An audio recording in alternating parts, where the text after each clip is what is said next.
Chapter 202. There's a chapter up ahead. Don't miss it, everyone. Theory and practice mutually verified each other.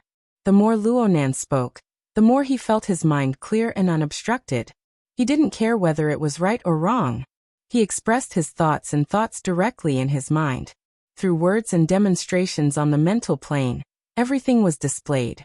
The mental self-format only needs to focus on whether the operating structure of energy and information is reasonable or not, whether it is efficient or not. It can be modified and changed at any time.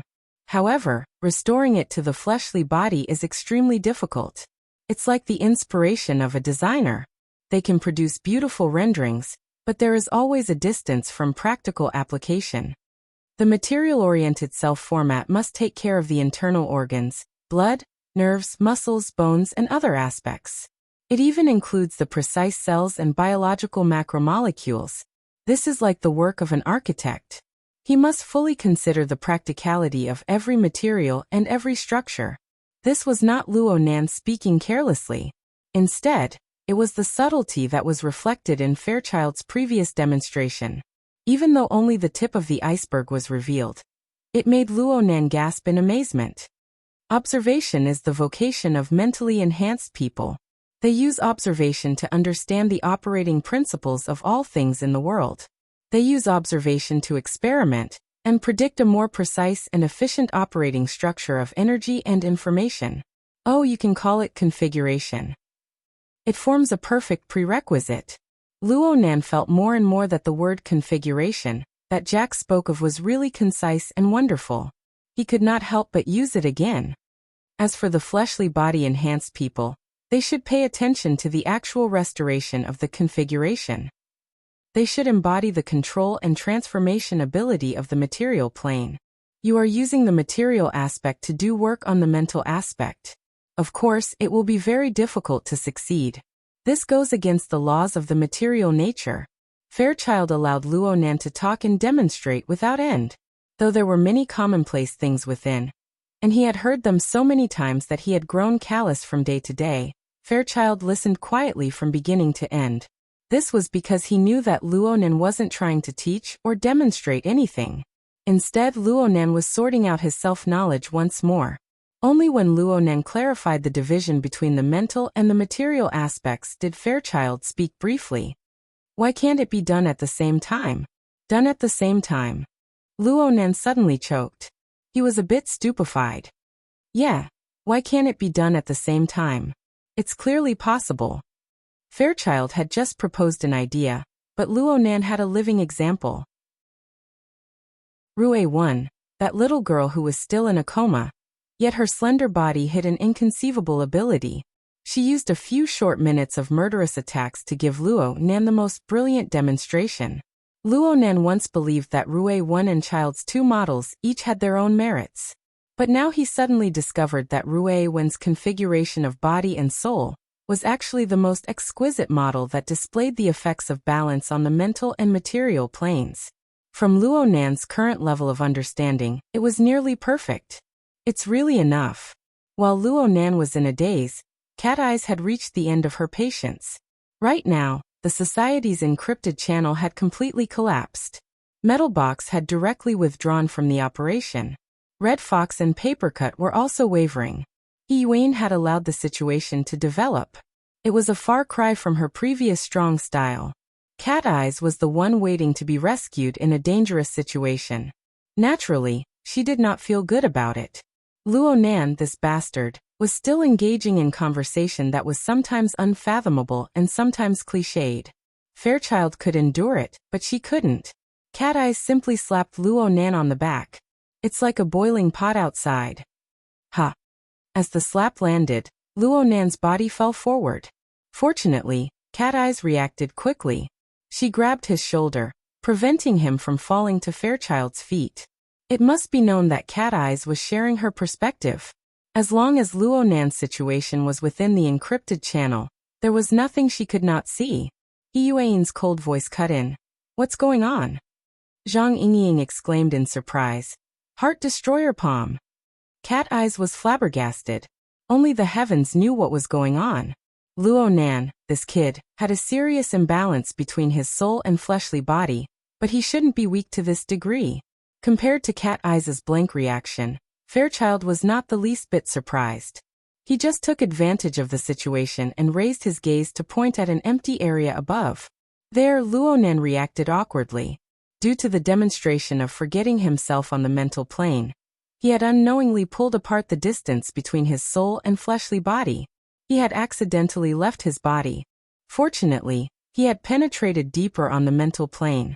Fairchild, who had been communicating with him all this time, was able to lock onto Luo Nan's position. If he did not leave his body once, it would be hard for his fleshly body to avoid suffering.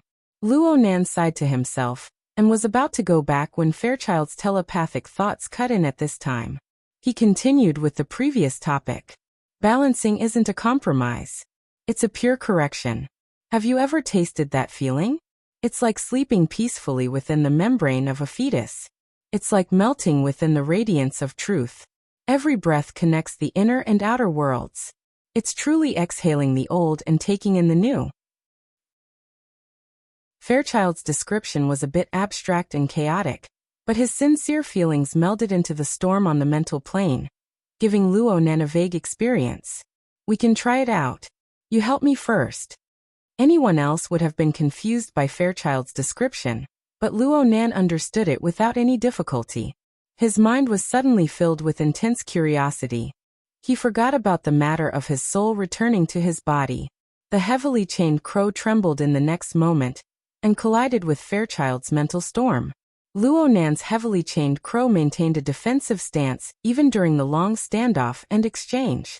But this time, under the intentional control of both sides, the offensive and defensive momentum reversed. The heavily chained crow suppressed the mental storm for the first time, invading Fairchild's outer control circle. The power of the format of My Heart's a Prison instantly took effect, sending the format's own order into the depths of this layer of waste heat. This could be considered a kind of blessing, just like it did for Rue 1 and Ink. In this instant, Luo Nan's consciousness cut into the range of Fairchild's mental senses for a brief moment. He brought an area with a radius of 300 meters into his clairvoyance.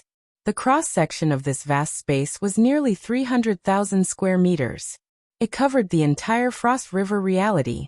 The high-speed flow of energy and information converged with a rumble. Through a special configuration, the information was sorted out and analyzed. The layers were arranged in a clear and detailed manner. Fairchild narrowed his eyes and quietly experienced this marvelous experience. The profoundness was by no means a simple, all-encompassing perception. Observation brought order, and order was truth. At the same time, observation brought pressure. Because Luo Nan had received Fairchild's mental senses and the corresponding information, it was like he had received an enormous chain hammer that spun at high speeds. His entire soul trembled violently. After all, although Fairchild's sensing range was inferior to Luo Nan's, Fairchild's level of understanding and depth far exceeded Luo Nan's level. This was rich nourishment, but it was also a difficult problem that transcended the class. If Luo Nan had not been in an out-of-body state, this attack would have caused Luo Nan to vomit blood and collapse.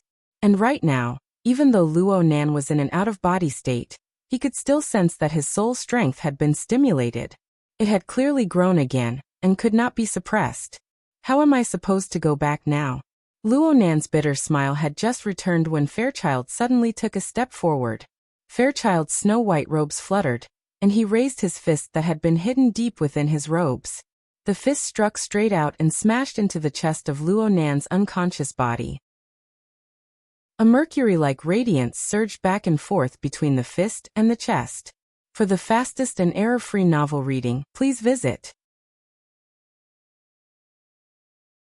Chapter 203. The instant Fairchild punched, Cat Eyes was like a big cat with its fur standing on end. Her entire body bounced up.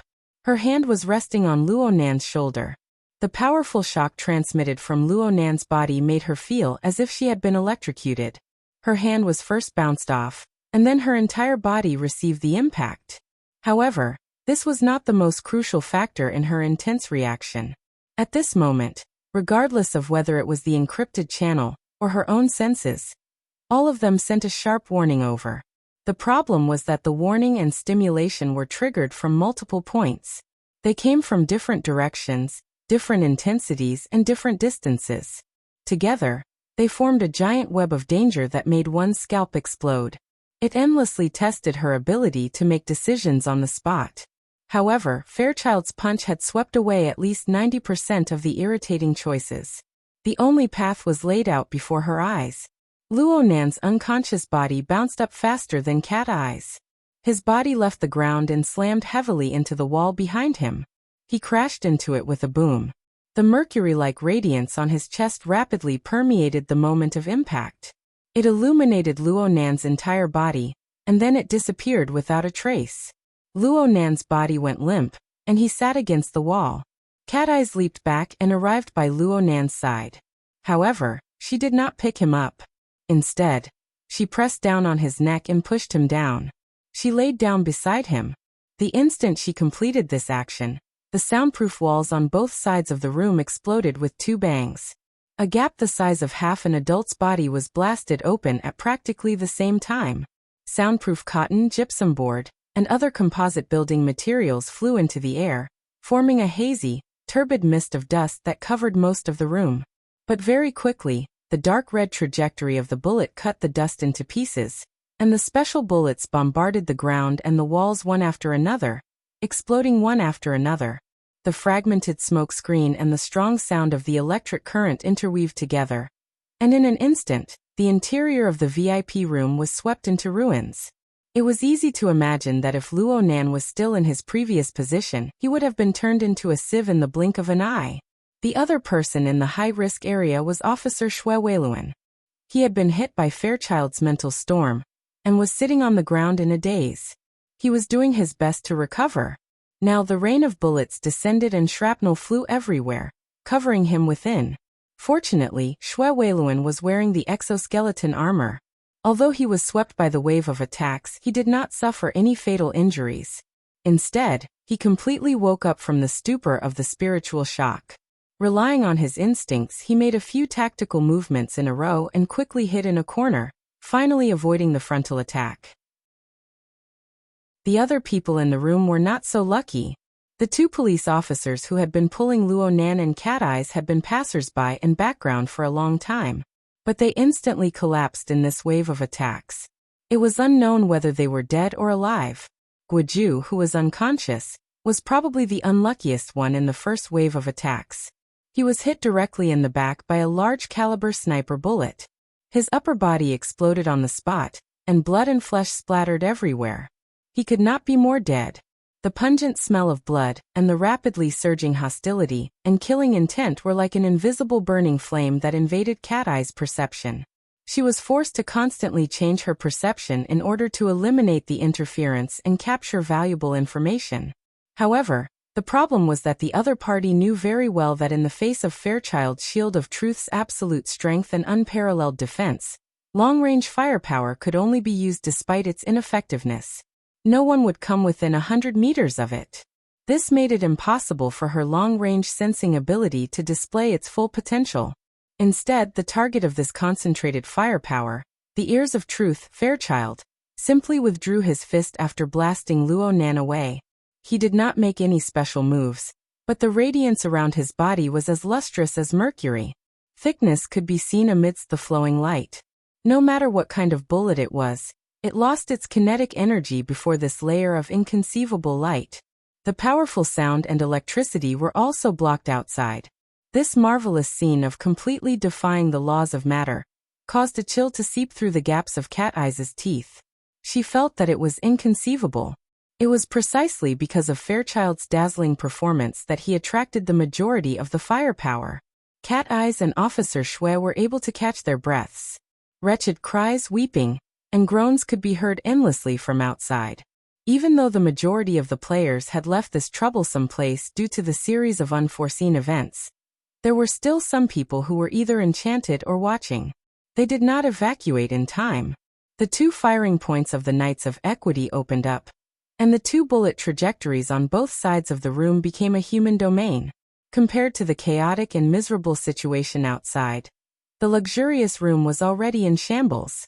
From beginning to end, aside from the initial 170 decibels explosion of the stun grenade, no one else made a sound. Some people did not make it in time. Some people knew that this was completely meaningless. There were also people like Cat Eyes.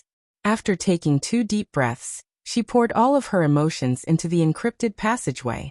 You guys just let the Order of Justice calmly set up 2 firing points like this? Bamboo Pole expressed his helplessness. We didn't even know if they were going to make a move before. What were we supposed to do? Plus, who would have thought that the Order of Justice would dare to play this big? This internal strife is simply the tempo of a special warfare. He sighed and continued to report the current situation. Right now they are still filling in people endlessly. Aside from the interior of Frost River reality, there are also quite a few people who have gone to the top floors of the 3 surrounding buildings. All monitoring over there has been blocked. I don't know what they're up to. I just applied to the Society for the use of satellites or monitoring balloons in the atmosphere, but I'm afraid this won't be enough. Red Fox, who was wavering, had always been by Bamboo Pole's side. Right now he complimented and grumbled. There are also people from the Order of Justice stationed here. We don't know when they'll come to the central control room to fight for territory. Motherf *Ker, is this really okay? Where are the negotiators from the society? He Yuan gave a simple response. The 3 first ablatums of the Order of Justice in Xia City have cut off communications. We can't contact them. Zhang Yingying clicked her tongue. I remember that they are all on the secular side. Just nice. 3 buildings, 1 per floor. Suddenly, a strange silence appeared in the encrypted channel. A full 2 seconds passed before Zhang Yingying whistled. The people of the secret order really are all lunatics. Now we don't have to pick a side, right? He Yuan skipped over this topic. Confirm Mr. Luo's status. He's not dead yet. Cat Eyes responded snappily. She turned her head to sweep a few glances at Luo Nan's face. She added, his eyelids are trembling. If he's not pretending to be asleep, then he's carrying out shallow consciousness activities. Perhaps he's trying to comprehend the iron fist of love? Damn it. Don't make me guess. Cat Eye's answer represented the opinions of practically everyone in the encrypted channel. Although they were all surprised by Fairchild's fist, no one expressed any concern for Luo Nan's safety. This was probably the power of a lunatic and a fanatic. Common sense could not be used to judge this type of communication. One could not make wild speculations, lest one be infected. At this time, Cat Eyes' eyebrows jumped. She keenly sensed the changes in the outside world. The attack has stopped. Did you guys make a move? We didn't. Zhang Yingying expressed her innocence. Chapter 204. That kid's surname seems to be Shui. He might be a disciple of some martial arts master. He's very courageous. Zhang Yingying had a deep impression of the young man who made up for her mistake. Bamboo Pole expressed his agreement, but he quickly added, but he was too rash.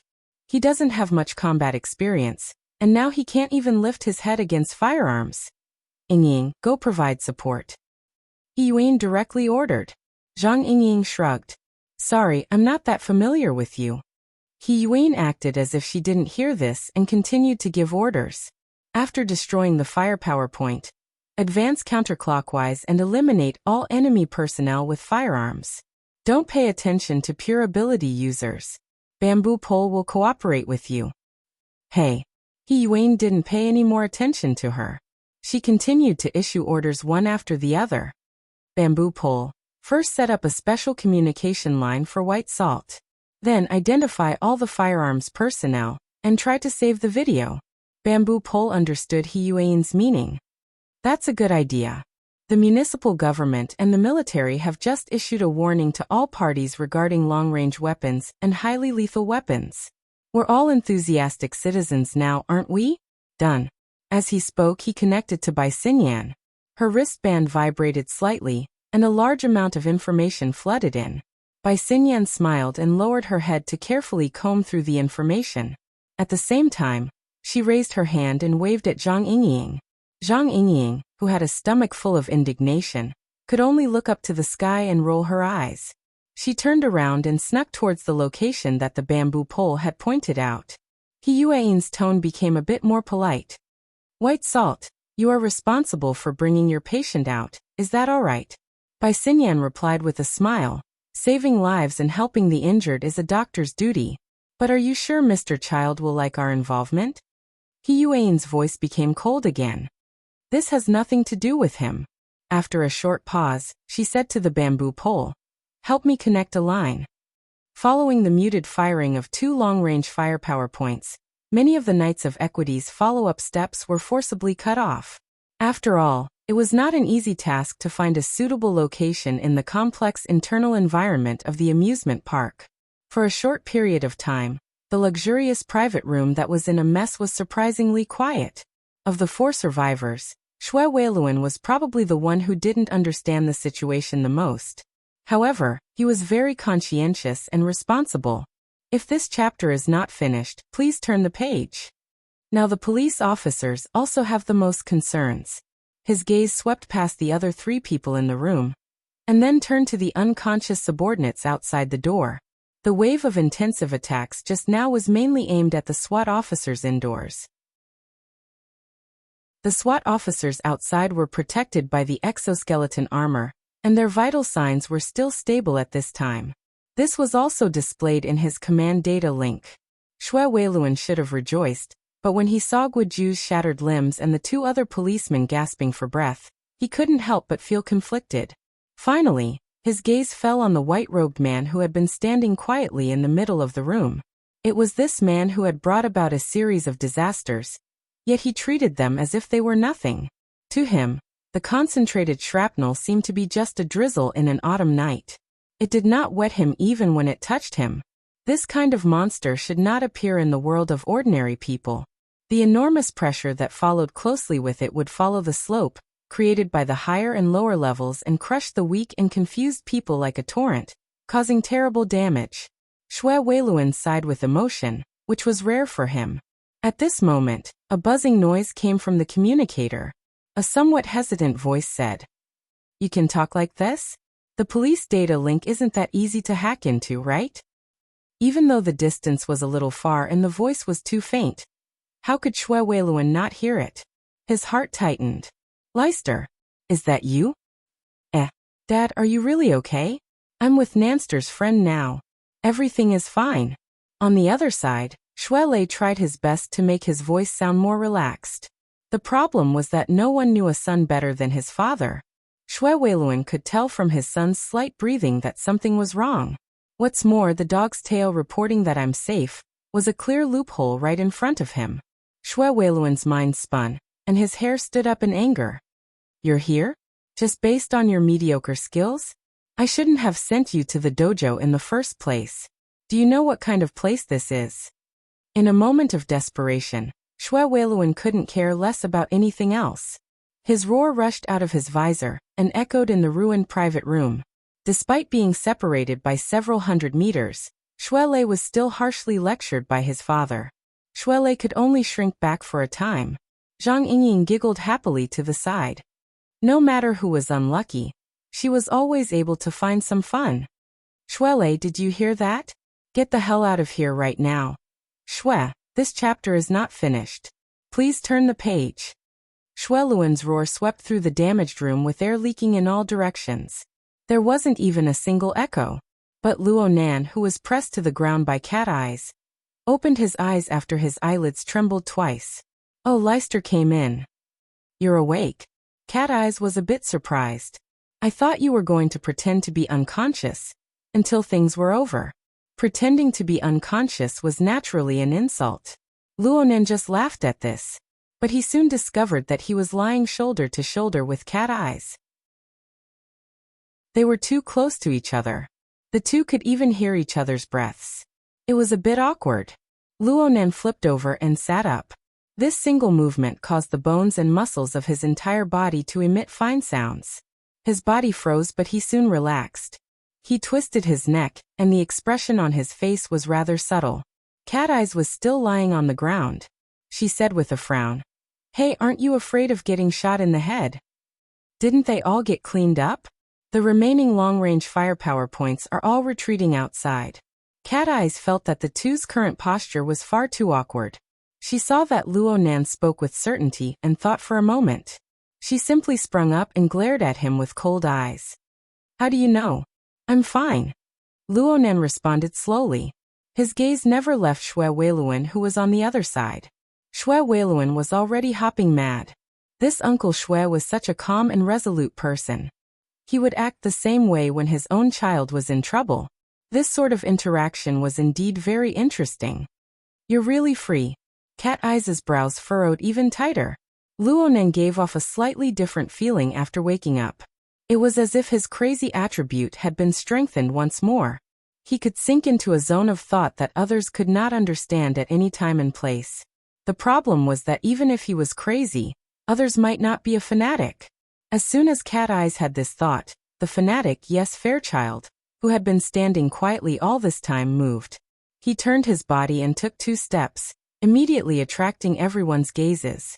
Even Xue Weiluan temporarily stopped reprimanding his own son to pay close attention.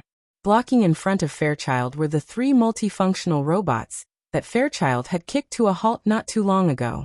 Right now, they had already been baptized by the special bullets in front of them. They were completely scrapped. Even the system's self-checks had been suspended. Today is still 2 updates. The holidays are finally here. I won't say anything to avoid ruining my character. See you all tomorrow. Chapter 205. Fairchild stood in front of the 3 piles of scrap metal. Wherever his gaze passed, the somewhat distorted metal structure seemed to have been cut by an invisible blade. One by one, they disintegrated. The 3 piles of scrap metal collapsed, revealing the figure of a person. It was Huang Bingjin. This brother had been unconscious to begin with. He was pressed down by a stretcher, and there were a few robots blocking his way. He had completely lost his sense of existence. Surprisingly, he had not died under the rain of bullets just now. He had only been injured by the shrapnel. Now he woke up from the pain and began to moan for help. Fairchild extended his hand. Of course, this had nothing to do with Huang Bingjin. In the next moment, a palm-sized metal box silently bounced up from the pile of metal parts and fell into his hand. Is this the storage of the human-faced arachnid? Cat Eyes swept her gaze over the metal box. It was hard for her to match it with the image of the human-faced arachnid. When that damned Guoju had confessed, he had explained the cause and effect of the matter in great detail. With Cat Eyes' long-range perception, she naturally would not have missed it. Inside the metal box was the core object that had triggered this incident. It was the raw materials for the creation of the human-faced arachnid, and the corresponding key information. As long as she had this metal box and used a special method to restore it, a human-faced arachnid could jump out at any moment. Even though it was just a model, it could be said to be a fake. It possessed extraordinary power and functions.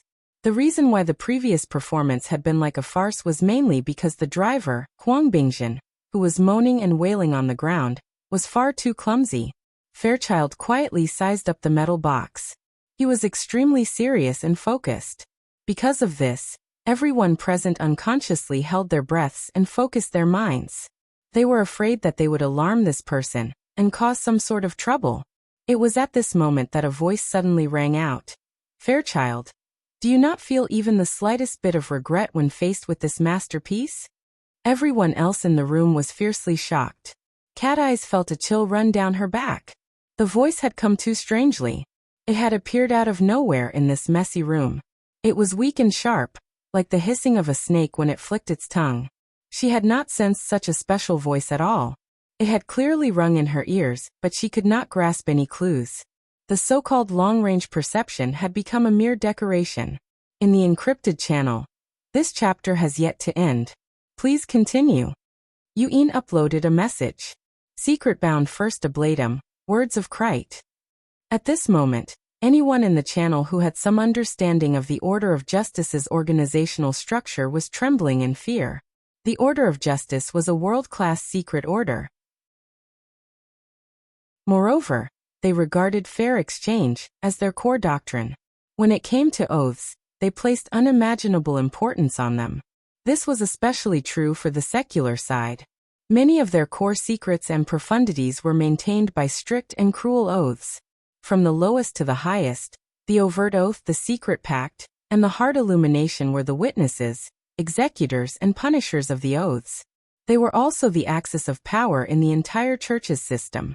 Although the secret-bound First Oblatum was only in the middle of the First Oblatum rank, within the Order of Justice, the status of a priest was one level higher than that of the other members of the Order of Justice. Even a worldwide secret order, like the Order of Justice, only had a little over 100 members. On average, each large metropolitan area would only have 1 or 2 members. Therefore, every single one of them had the power to oversee an area. They had the power to take charge of an area by themselves. In terms of political status, the society needed to bring out the leader of the Xia City branch, Ouyangchen. Only then would they be equal. But upon careful thought, it was not strange. This sudden chaos was a contest of power between the upper echelons of the Order of Justice. Fairchild, the Ears of Truth, was an illustrious powerhouse even on the world level. He was infinitely close to the domain of extraordinary. From the looks of it, the extravagance of Frost River reality really did not amount to much. It was just that the innocent citizens lying in pools of blood, and the insignificant ability users like them had to suffer. Damn it. That's enough. Red Fox could not help but complain in the encrypted channel. This is no longer a problem of a city gate catching fire. This is simply a fight between gods. Normally they can't even hide, but they actually ran into us with their eyes wide open. For the time being, no one replied to him because Fairchild responded. No matter how exquisite a work is, it is nothing more than a toy to satisfy the selfish desires of a blasphemer. I don't see how it has the qualifications to be called a masterpiece. The secret-bound First Oblatum used the secret technique of words of Krite, and laughed in a low voice. As for where he was, no one knew. Oh Fairchild, I must. This chapter is not finished. Please turn the page. Let me remind you this time. Your logic can be perfectly replaced by the scales of truth. Are you saying that the sacred object that can bear the weight of the Order's sacrificial vessel is nothing more than a big toy to satisfy the desires of the believers? Fairchild's expression did not change. This was not the first time such a debate had occurred. He knew very well that using words to refute An Wang was meaningless. An Wang, you only need to understand one thing. This thing will not return to your hands. Your laughable divine replacement will ultimately become a meaningless dream. So you choose to cooperate with the Ability User Society. Fairchild did not react to An Wang's words, but all the members of the society who shared cat eyes felt their hearts tremble. These words were tantamount to the most serious accusation. A single misstep would be the beginning of a conflict between the two world organizations, the Order of Justice and the Ability User Society. Fairchild was too lazy to defend himself. I only eliminate those who blaspheme against the truth. The entire room trembled slightly as soon as he finished speaking. The mercury-like radiance around Fairchild's body rippled and tore apart all channels of information flow. The words of Krite was also blocked outside. Fairchild immediately dropped his arm. The snow-white sleeve of his robe covered the metal box. No one knew what he would do next. However, the encrypted channel was in an uproar because of this series of words. Red Fox was the most excited. He let out a blood-curdling scream. We've really been tricked this time. Fairchild is pushing the boat with the current. He's using it too ruthlessly. Eliminate your sister. Cooperation your sister. Can't you just make things clear? Zhang Yingying had entered the channel a little late, and she had not looked at the historical information in detail. She was completely confused and had the mentality of watching a good show. That metal box is really crucial. I'm afraid there will be a bloodbath over it. The human-faced arachnid is hidden in this box. That Guoju came specifically to retrieve it. But I heard him say something about downloading it. Bamboo Pole, a technician, was more concerned about technical issues. He asked Cat Eyes, "What did that Guoju say earlier?" Cat Eyes shared her perspective with her companion. She happened to be in the middle of Fairchild and Guoju's conversation. Most people in the encrypted channel did not receive the complete message. It was inevitable that they were confused at this time.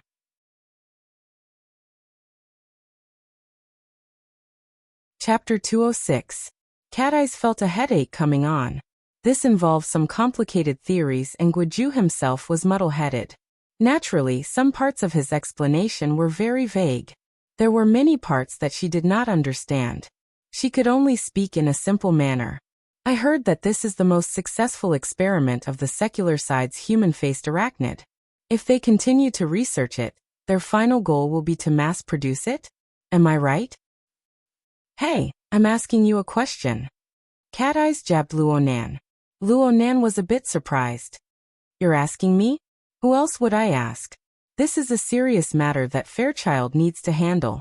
You chatted so happily with him. Did you ask him clearly? There's no value in discussing this. Luonan shook his head honestly. His conversation with Fairchild mainly concerned the mutual interference between the mental and material planes. As for the human-faced arachnid exoskeleton armor, it was a simple structure on the mental plane. It was also a simplified version. It could not even be considered a soul configuration. How could there be any discussion? Cat Eyes could not help but roll her eyes. It turned out that this person had not come out of his mental state. Red Fox, who had been highly nervous and had long since been resentful, could not help but let out dozens of clicking sounds in the encrypted channel. In the end he chuckled coldly. Mr. Luo, young Master Luo, are you saying that our group of people took the risk of falling out with the Order of Justice and came here to support you just for this thing that has no value in discussing? Great. You really are great.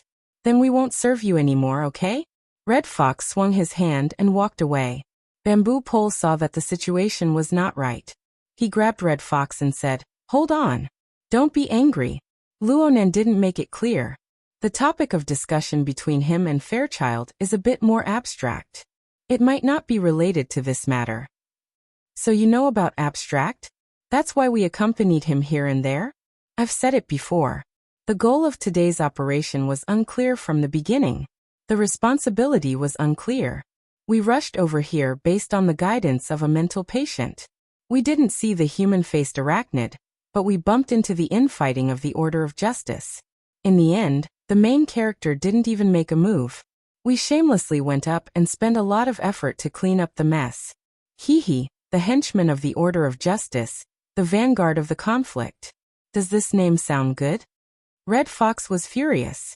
If he had not been involved in this matter, he would have treated Luonan and Fairchild's exchange as a joke and laughed it off. But now, he and Bamboo Pole were in Yulan Hotel's central control room. They had already been exposed. If this chapter is not finished, please turn the page. The Knights of Peace would come over sooner or later. Conflict was inevitable. It would have been fine if Luonan had been able to clearly sort out the cause and effect of the matter at this time. He would have apologized and added thanks.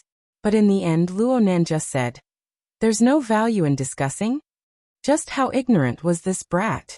Furthermore, he had a deeper worry. Up until now, the society still hasn't given a clear explanation. The experts haven't arrived yet, and there's no sign of any coordination. If we really discuss this matter with the Order of Justice in the future, what would we amount to? The first wave of cannon fodder? Or are you using him as a scapegoat? Bamboo Pole continued to advise him. You worry too much. President Ouyang isn't that kind of person. That's because you haven't seen what the headquarters is like. Or perhaps, do you think that this sort of thing can be controlled within the boundaries of Xia City? Brothers and sisters, do you still not understand? This matter has already gotten out of hand. These secret orders are the best at dealing with matters of faith. They make a mountain out of a molehill. Headquarters, on the other hand, is politically correct from start to finish. Right now, we don't even have a single piece of evidence. Don't tell me that we have to send over the call records to prove our own innocence? Wayne tried to advise him, Red Fox. I'm talking to Boss Luo. Secretary, shut up. Red Fox grew angrier the more he thought about it. He didn't give face to anyone. He scolded anyone who dared to speak. The encrypted channel became extremely awkward when these words were spoken. Red Fox made it clear that he only wanted Luonan's attitude. Anyone else who spoke would only add fuel to the fire. Luonan was distracted for a few moments before he discovered that he was being targeted by Red Fox. He wasn't really ignorant. He just didn't think too much about it. He just spoke his mind. The faith product he named the human-faced arachnid exoskeleton armor was essentially a simplified version of the soul configuration. With the live demonstration from before and the wraith sign as a solid reference, Luonan just needed to gather enough negative emotions to create one on the spot. It wasn't a difficult matter. This wasn't Fairchild's area of expertise. Fairchild probably didn't know this better than Luonan. Luonan felt quite wronged for a time. But when he thought about it from the other side, he had rashly reported the warning of the human-faced arachnid. He didn't listen to He Yuan's instructions and headed straight for the site of the incident, causing the situation to escalate. He was indeed in the wrong first. Red Fox had faced many changes to the mission target. Though he grumbled endlessly, he still followed them from start to finish. Now he was facing a direct conflict with the order of justice. The danger was extremely high. Please continue to the next page if this chapter is not finished. He really did have the qualifications to get angry. Luonan didn't mind apologizing and saying a few soft words. However, he really didn't know how to respond in this complicated context. He looked at Cat Eyes, who was closest to him. Cat Eyes had her arms crossed over her chest. She had a cold and cynical expression that said, "Seeing you embarrassed makes me feel good." However, the index and middle fingers of her right hand were raised and hooked downwards. Her meaning was for Luonan to lower his head and admit his mistake. She had been sharing her perspective all this time. This method was more covert, making it harder for others to discover her. However, this kind of notification was far too vague. At this time, two good friends simultaneously communicated with him in the private interface. One was He Yuan. The other was actually Zhang Yingying. Apologize to Red Fox. Try to communicate with Fairchild. Ask him clearly about the human-faced arachnid. Say a few words to Fairchild. Put on a show. Red Fox is a grumpy person. Give him a way out of this embarrassing situation. The messages from the two were different, but the meaning was the same. They were both teaching Luonan a way to ease the situation. He Yuan's actions were consistent with her style. However, Zhang Yingying's secret assistance was a bit unexpected to Luonan. Luonan wanted this kind of specific guidance. He let out a breath of relief and obediently responded in the encrypted channel. "I'm sorry, Red Fox. I didn't think things through just now. I'll communicate with Fairchild a bit more." Luonan was pondering as he spoke. Though Red Fox had said a bunch of angry words, there were some things that he could understand very clearly. Right now, the biggest problem for the members of the society was that they were unable to separate themselves from the internal strife of the order of justice. They gave others a reason to speak against them, but they did not have any concrete evidence to prove their innocence. Luonan thought about it a bit more. Though he already understood the configuration of the human-faced arachnid, it was all empty talk. If the society were to negotiate with the order of justice, the evidence would be lacking. The true and irrefutable evidence was naturally the metal box in Fairchild's hands. Luonan more or less understood Fairchild's personality. Fairchild had obtained the storage device, but he would at most verify it. It was more likely that Fairchild would simply destroy it. That would be far too wasteful. With this thought clear, Luonan spoke to Fairchild. "Mr. Fairchild, if you don't need that storage device, leave it for us to store as evidence." Cat Eyes, ? He Yuan. Zhang Yingying, !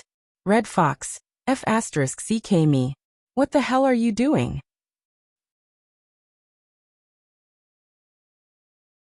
Chapter 207. The instant Luonan's words left his mouth, Red Fox was not the only one who exploded. Everyone in the encrypted channel was furious. You saw it, you saw it." The Red Fox shouted until the end, and was completely exhausted. Even his cries had turned into moans. "I knew it. This fellow is purely a scammer. What a fool." Zhang Yingying slapped herself on the face, feeling too ashamed to face anyone. Even if Shui Lei, who was beside her, looked at her as if she was a lunatic, she couldn't care less. How naive was she? Only then would they believe that the youth who was serious about becoming an employee could handle this matter by himself. Bamboo Pole, who had always thought that he possessed the calmness of a technician, couldn't help but say, In the future, it's better to let him use his pen and not his mouth. Truthfully speaking, Luo Nan's words just now really left people speechless. It would be too presumptuous to say that it was a request. After all, Fairchild had just expressed his attitude towards the secret-bound officiant, and Wang. That metal box was an important item that was not up for discussion. Why should he give it to him? A single mistake, and they would fall out with each other. It would be absurd to call it a negotiation. Right now, the Order of Justice's secular faction had their eyes on this metal box. Even if they were to start a massacre in the bustling city center, they would not hesitate. With this kind of determination and willpower, anything could be burned to a crisp. Yet, you actually want to take it? What kind of spirit was this? Actually, Luo Nan himself felt a bit odd after he spoke those words. He saw the reaction in the encrypted channel and knew that he had said the wrong thing. But at this time, Fairchild turned his head and locked gazes with Luo Nan. He muttered to himself for a moment before nodding. If you want it. Here. As he spoke, Child had already tossed the metal box in his hand, crisp and efficient. Don't take it. Can you not be so fragile? Look, he's taking advantage of the situation. The encrypted channel was filled with a wave of rejection, but it was impossible for Luo Nan to slap the metal box back. He instinctively extended his hand, and the metal box was placed between his 5 fingers. There was a slight feeling of heat in his hand, like the heat dissipating from a high-speed operating instrument. At this moment, in the encrypted channel, half of the people were wailing, while the other half remained silent. The atmosphere was like the end of the world. It was well done. If this chapter is not finished, please turn the page. Was he stupid? Hopelessly stupid? Luo Nan always had a bit of a temper. It wasn't that he couldn't accept opinions, but he admitted that his level of communication still needed to be improved. But what the hell was this atmosphere? As if the planet was going to explode in the next moment. The metal box had played an important role in the whole process. From the moment Guiju confessed, it should have been obvious to everyone. He took a deep breath and sent out a message in the encrypted channel. Isn't this storage unit the ironclad proof that the Order of Justice is researching and experimenting with the human-faced arachnid? Yo-ho? Does young Master Luo feel wronged? The Red Fox sneered. Solid evidence? Based on the external parts of a robot? Based on the one-sided statement of a dead man? Or was it based on the obscure communication between Child and the secret covenant officiant? Young Master Luo, let me teach you something. The words of Krite is a secret covenant technique of the Order of Justice. No equipment can record it. Luo Nan was baffled. He continued to speak in the encrypted channel. The society intervened so early. All sorts of monitoring, perspective sharing, and video archiving have been done extremely well. The entire plot chain is clear and complete. It is far too easy to fake in this world. Your ability user society intervened so early. You guys must have made arrangements long ago, right? Red Fox mimicked the words of the Order of Justice, directly making Luo Nan choke. Luo Nan felt that he was unable to speak, but he was unwilling to admit defeat. He ground his teeth and used his mind as the tip of a pen to draw a simplified 2D structure diagram in the encrypted channel. Although it was simplified, the crisscrossing lines and the precise layout of the graphics stitched together made the encrypted channel go silent. Red Fox was a bit stupefied. What do you mean by this? Are you trying to curse me? Luo Nan hastily drew the diagram and used the marking function of the psychic wave network. He used an eye-catching red pen to draw over a dozen red circles on the 2D structure diagram in a single breath. This is the energy and information storage structure used by the storage unit. It includes the simplified restoration technique. Many of the details involved are special patterns that appear over and over again.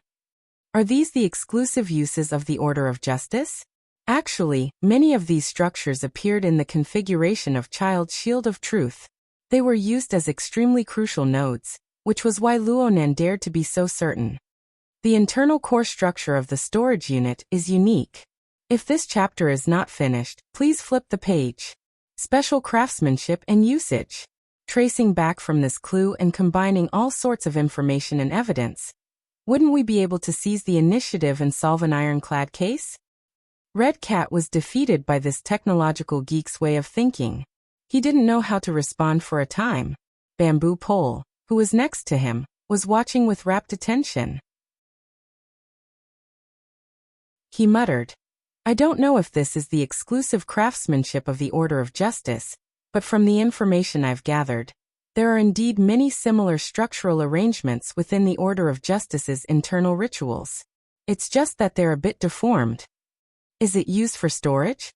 Bamboo Pole was an outstanding hacker, but he was also an expert in researching secret orders. His words naturally held a lot of credibility. The group's attention was more or less scattered due to the matter of the structure diagram. Zhang Yingying asked curiously, "Is this the internal structure of the metal box? How did the precision of your senses improve so quickly?" "If this is the internal structure of the storage unit, then it's the result of my mental senses just now. Then with the volume of the metal box, the precision of my mental senses should be close to the micron level." After entering the encrypted channel, Bai Xinyan, who had been silent all this time, spoke for the first time.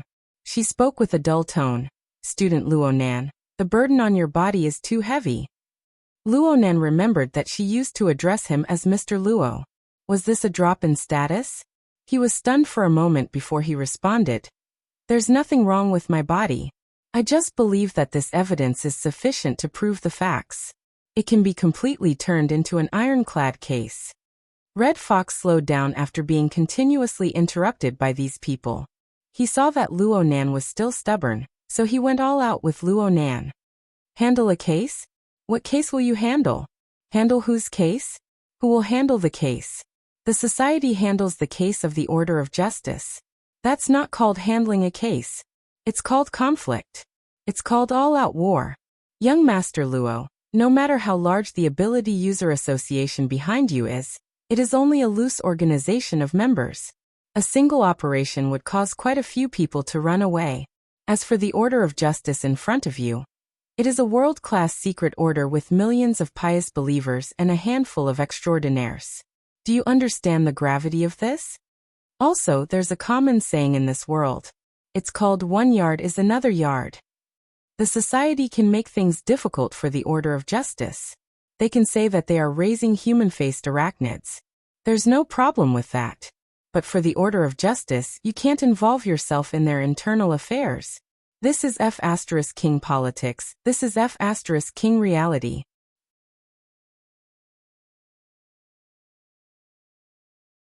Chapter 208. A string of cynicism and mockery was sent over. While Red Fox was talking incessantly, he made the same mistake as a newbie. He used the hexa-ear as a communication device. He completely forgot about telepathic communication, and simply roared. After this wave of roars, Red Fox's mood did not ease. Instead, he became even more agitated. He smashed his fist heavily on the control panel and cursed, "Idiot!" Even so, he still felt agitated. He tugged at his red jacket and cursed again, "Scammer." Bamboo Pole shook his head. He did not speak in the encrypted channel. He only spoke in a simple manner and advised, "Don't look at how he calls you mister. He's still a child. Also, Xia City is different from Hu City." Red Fox's expression turned even uglier when he heard the words Hu City. He swept an icy glance over. The only difference is the distance from headquarters. Back in the day, I ran out of Hu City like a dog. Now that I'm in Xia City, I don't want to become a dead dog and be casually thrown into some garbage dump. Bamboo Pole shrugged, and did not continue to persuade him.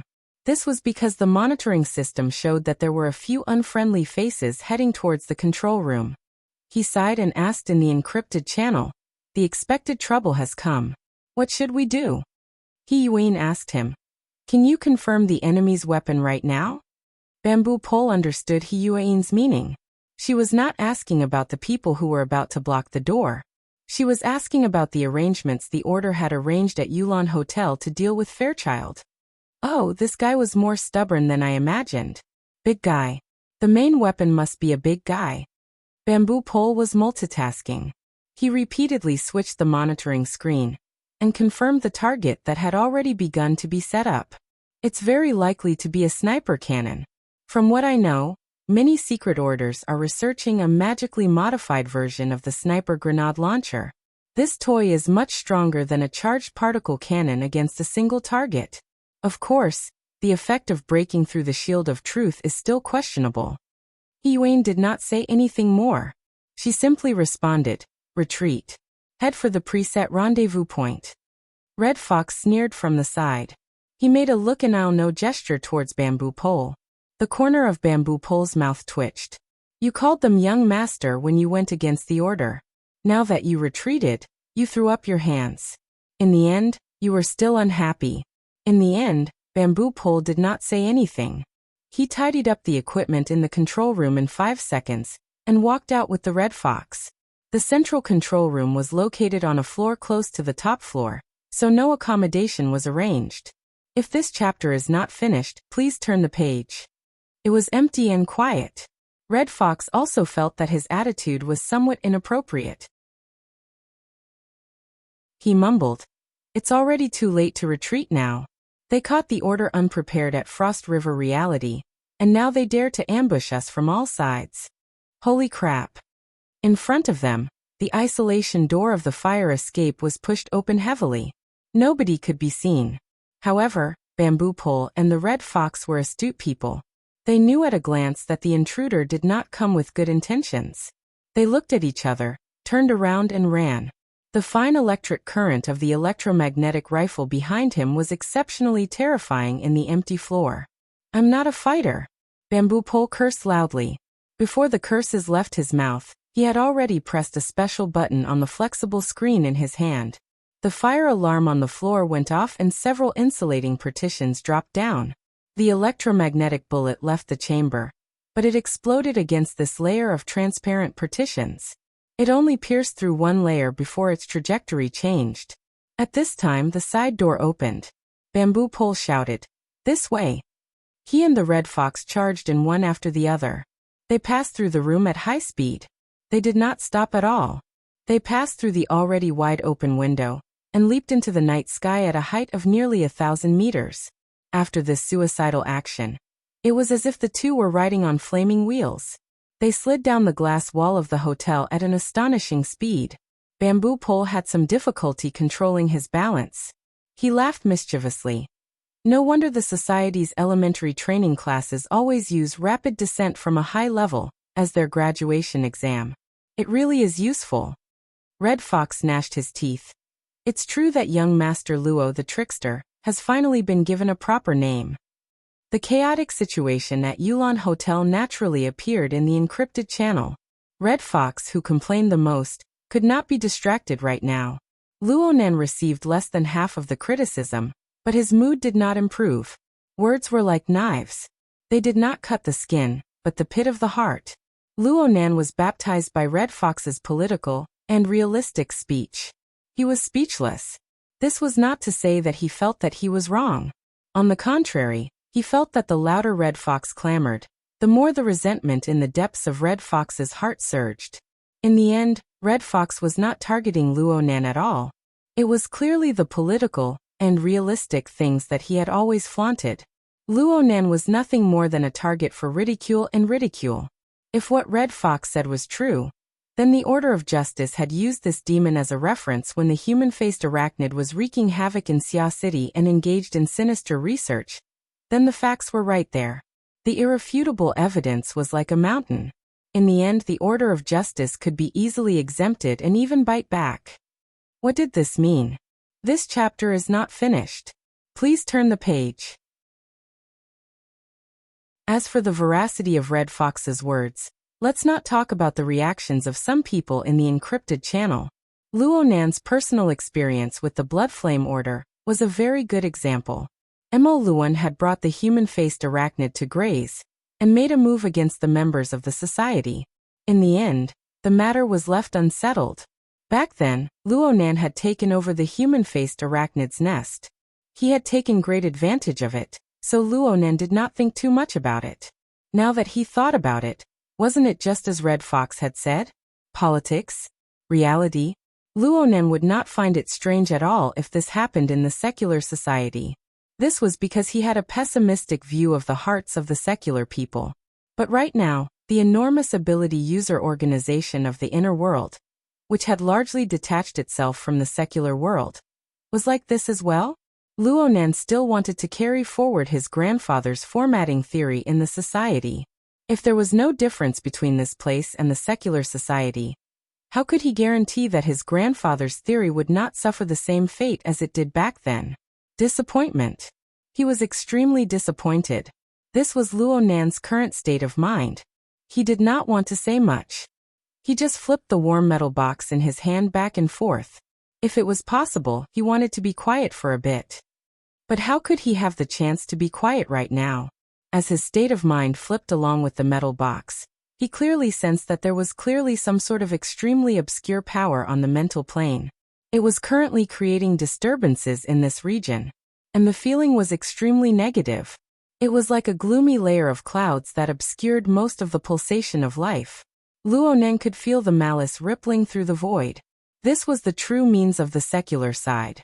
Luonan's hand stopped moving as the dark cloud pressed down. He raised his head slightly and just happened to meet Child's eyes. Those gray pupils looked like layers upon layers of hazy dark clouds at first glance. However, the firm willpower was like sunlight that pierced through the clouds. It was hard to look straight at. Child did not know why Luonan was in a daze. His gaze still fell on the metal box that Luonan was flipping over and over in his hand. A moment later he suddenly spoke. We have yet to touch the entirety of truth. We are filled with anticipation toward its true appearance. Because of this, we are exceptionally unable to endure interference, as well as the blasphemy toward our pursuit of goals. The truth has yet to be seen in its entirety. I can only guarantee that the place I stand is the domain of truth. As his voice rose and fell, the light on his body flowed like mercury. It reflected a faint glow on the ground, and a blurry wave of light spread outward. Men are afraid of entering the wrong profession.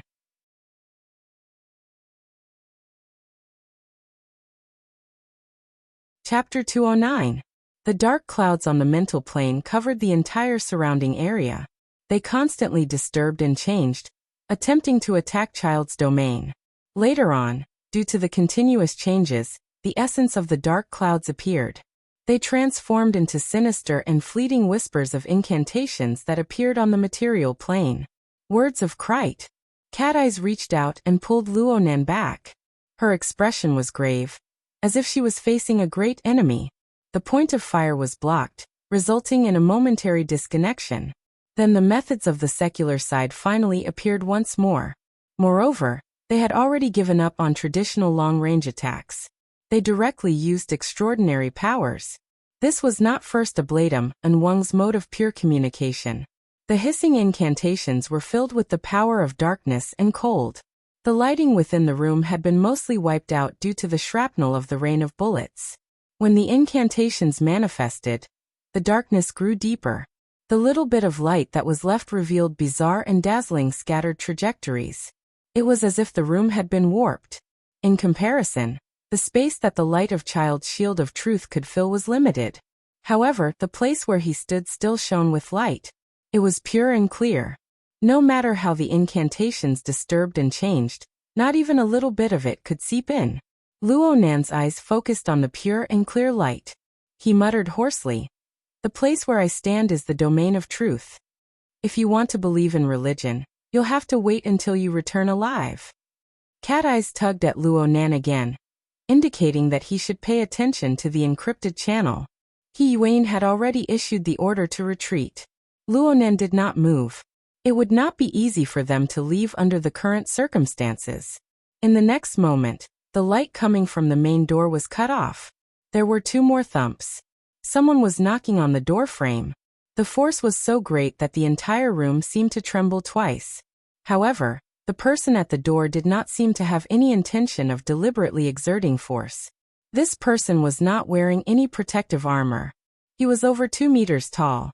He stood in front of the door with his head slightly lowered to avoid bumping into the door. He was even bare-chested. His skin was pitch black and glossy. His bulky muscles were connected by tough fascia. They rose and fell with his breathing. He was like a standing black tiger. Just by looking at his physique, he was stronger than the already tall and sturdy Child. The person ignored the gazes of the others in the room. He simply welcomed the light from Child's body and grinned, revealing his snow-white teeth. "Mr. Child, long time no see. Oh, you might not remember me." "Baze," Child whispered the man's name. "Thank you, Mr. Child, for remembering me." The dark-skinned man named Baze addressed him as Mr. Child. His tone was polite and gentle, which did not match his appearance. "I've always been very grateful to you for teaching me when I first joined the cult. You were the one who taught me the stages of cultivation and the importance of temperance. Unfortunately, I chose another path in the end. I feel that the unrestrained, simple, and violent style suits me better. Moreover, my strength has not left me because of this." Luo Nan watched Baze display the appearance of master and disciple reuniting, but he felt an extremely dangerous tension emerge from the body of this dark-skinned brawny man. He could not help but ask, "Who is he?" "Black Tiger Baze. He's the vice-captain of the Knights of Equity's Xia City branch." Cat Eyes extended her hand to support the crooked brim of her hat. She subconsciously made her entire outfit more neat and tidy in preparation for the upcoming bitter battle. Since there was internal strife among the upper echelons of the Order of Justice, the appearance of a fellow like Baze was not strange at all. However, the pressure of theory and the feeling of reality were different in the end. She needed to give Luo Nan, who lacked common sense, a supplementary lesson. At the same time, she gave herself a reminder. He's a freak who can defeat and awaken purely by relying on his innate physical strength. But there are also people who say that he obtained this ability through the Order of Justice's life and death sacrifice. In any case, if you were to pick the 10 people with the strongest physical strength in Xia City, Cragburst would barely rank at the bottom. Senior Giant Arm and Senior Zhongji of the society would probably rank in the middle. They rely on explosive power and skill to win, and this person can rank in the top 3 no matter what. Luonen went, "Oh." Finally, he had a clearer understanding of Baze's strength. He had personally witnessed the abilities of Cragburst, and Giant Arm Cragburst was someone who could remain unscathed even under high-explosive incendiary bombs. As for Mr. Giant Arm, he was a pure martial artist. The power of his fist penetrated through the metal box and forcefully stuck Jack, who was in the deep blue walker state, to the spot. He truly did possess inconceivable skill. Luonen did not know what kind of style he would display when he truly fought. Baze was able to suppress those two in terms of physical strength. His strength could be imagined. At this time, He Yuan sent out a message in the encrypted channel. "Pay attention. Baze's physical strength is admittedly powerful, but he has never relied on his physical strength." As for what he relied on, Baze, who was blocking the entrance to the room, had already begun to reveal it. He took a deep breath and lowered his head slightly. His pitch-black skin was already shining with a glossy sheen. Pattern after pattern continued to light up. It was as if an incorporeal object was writing warped characters on his body. The light in the surrounding area warped even more fiercely.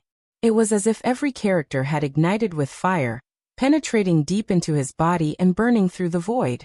The hissing of the words of Krite echoed like this. Aside from the hissing of a viper, it was also like the sound of flesh burning. He Yuan's interpretation was updated in a timely manner. Baze is a human weapon of the Order of Justice. Through him, the first ablatum can fully display the power that exists on the mental plane. So there's actually such a method. Luonan had gained some experience. This was a method of application that he had never thought of before. For a pure mentally enhanced user, this should be quite a decent change. It was just that the human weapon was not that easy to cultivate. Luonan muttered to himself for a bit, but Cat Eyes glared at him. "What are you thinking about?" "Nothing." Luonan was more or less duplicitous. It would have been fine if Cat Eyes hadn't mentioned it, but her mention had evoked his train of thought. It seemed that the support he gave to Ink Rue 1, and even Cat Eyes, could be considered a transformation of this method in a certain sense. It was just that he was a bit more passive. A few thoughts flashed through Luonan's mind, and Baze took heavy steps forward. His robust body entered the room along with the darkness. The muscles on his body rippled in an orderly fashion, and the bizarre characters seemed to come alive. Every time they shifted, they formed a demonic and bizarre scene. It was as if dark flames were emitting from them as they pounced forward. The dark flames intersected with the area of light around Fairchild's body. In an instant, black and white rays of light fused to form a distorted layer of ash. Baze raised his head, and his pupils were like burning coal. His mouth split open. Fairchild, the truth does not obey your imagination. A bizarre noise seeped out from Baze's voice. It was clearly an unsuccessful harmony. There was a bizarre existence that was speaking in sync with Baze. Fairchild's response to this was a single sentence. Scram. For the fastest and most accurate novel reading, please visit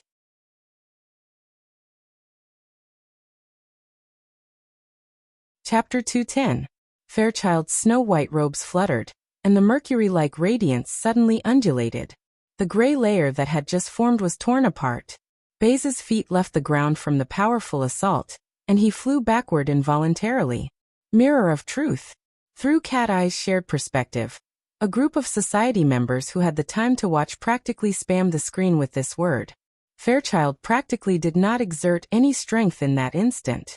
Instead, he used the Shield of Truth's outstanding technique to forcefully rebound Baze's attack back, allowing Baze to absorb it all. One only needed to look at the momentum of Baze's raging dark flames to know just how inconceivable it was to achieve this near-total reflection. This was Fairchild's most classic method of judgment. Though he had never determined the name of this move, he had long since given it a proper name in the circle of ability users. It had an illustrious reputation. Luonan could see it even more clearly. It was not a simple matter of the material plane, nor was it an effect of physics. It was a structural power formed by the mutual interference of the mental and material planes. He could even capture the entire process of the intense ripples that blossomed on the mental and material planes separating and merging. In the end, they converged on the material plane to form an enormous impact force. However, Baze's mental plane remained stable. He even took the initiative to change the flow of energy. The impact force on the material plane became stronger, but it also eliminated the damage to the mental plane, maintaining the stability of the domain of words of Krite. From this perspective, Baze was not actually at a disadvantage. The power of the two had always been cutting back and forth between the mental and material planes. The most difficult part of this method lay in realizing the transformation technique of mutual interference. Whether it was Fairchild or Baze, they both achieved this through the structure of the interference of body and soul. Their inhumanly strong physiques and firm willpower were precisely the foundation to realize this transformation. It would be very difficult for Luonan to realize a similar transformation mode in his lifetime. However, Luonan being able to pry into the marvels of this was an inconceivable matter in and of itself. No one had expressed their views on this deep mechanism in the encrypted channel. Cat Eyes, who was beside him, could not even approach the battlefield with her mental senses. Otherwise, she would most likely suffer a backlash. As for Luonan, he was able to do all this easily because of his previous exchange with Fairchild. His thoughts were clear in the domain of the mutual interference of the mental and material planes. But on the other hand, he also vaguely sensed that his family's spiritual senses seemed to be somewhat different from others. He used formatting theory to cultivate his soul strength. In terms of the depth of his clairvoyance, Cat Eyes, Mr. White, and other ability users who specialized in perception and the study of the soul had a faint advantage over him. At the very least, his clairvoyance method had never been successfully tracked by anyone. Ever since he understood the mysteries of soul breathing, he was able to switch between the shallow and deep layers of the mental plane at any time, making it even more difficult for the observed to fathom. In this way, Luonan's special clairvoyance was able to penetrate and analyze a large amount of deep information from what ordinary people saw as ordinary phenomena. This information was then fed back to the configuration of his soul, converging into a unique experience. This experience became the most crucial element for the constant growth of his soul strength. Child once said that nothing was more important than observation. At the very least, this was the truth for enhancers. Luonan personally experienced the advantages of this most critical ability. Speaking of which, he had always treated this as a burden in the past. Fairchild blasted Baze away and strode out the door. The mercury-like glow on his body was the special characteristic of his body and soul interfering structure and operating energy. There were many special structural details that would only truly manifest in battle, and Luo Nan was fascinated by them. Because of this, Luo Nan's reaction was especially sharp when this structure was attacked. Fairchild had only walked 3 to 5 steps when he suddenly felt an omen of alarm. He shouted, "Careful." This warning was not aimed at Fairchild. Fairchild knew very well where Fairchild's weaknesses were.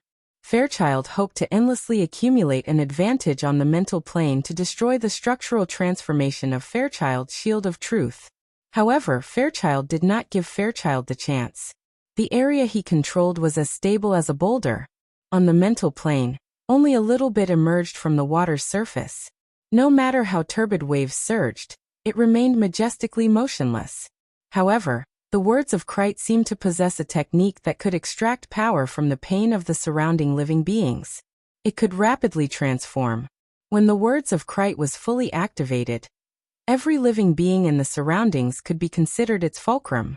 Luo Nan's warning was half a beat too late. The words of Krite hissed loudly just as Fairchild's voice fell. The distorted darkness in the room did not ease because of Fairchild's departure. Instead, it grew heavier. On the mental plane, the words of Krite rapidly spread and permeated, covering a large area. Cat Eyes let out a muffled groan. She released her mental senses out of habit.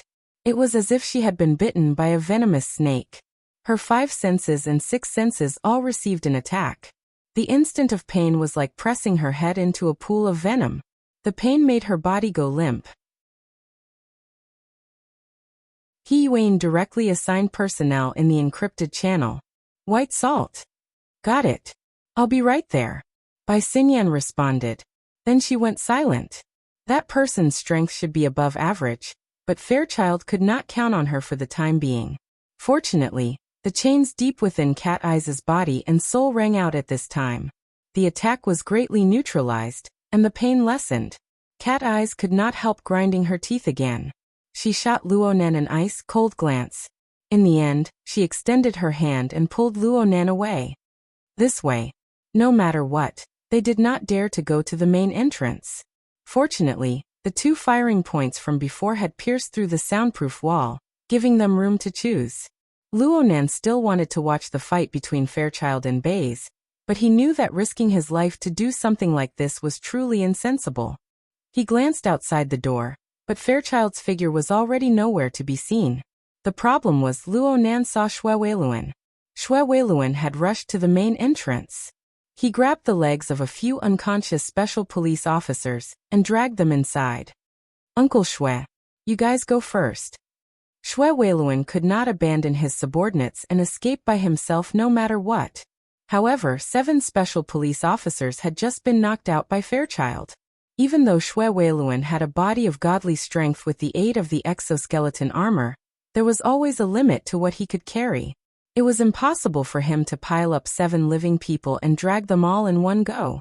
More importantly, Xue Weiluan did not understand the mysteries of this fight. The influence of the words of Krite was constantly probing down from the mental plane. Cat Eyes had already suffered a loss, and it would soon affect ordinary people. Xue Weiluan's willpower was extremely strong among ordinary people, but there was still a large gap between him and an ability user. When the time came, he would suffer the same fate as his subordinates, perhaps even more miserable. Cat Eyes hissed and pressed down on her sore scalp. She was helpless against this situation. If this officer Xue had not used Zhang Yingying's channel to communicate with his son, she would have turned around and left without any pressure. However, after that experience, it would be unjustifiable for him to pretend that he didn't know anything. There are a total of 7 people. They need to run at least 2 rounds. Cat Eyes quickly came to a conclusion. She ordered Luo Nan. "You climb over first.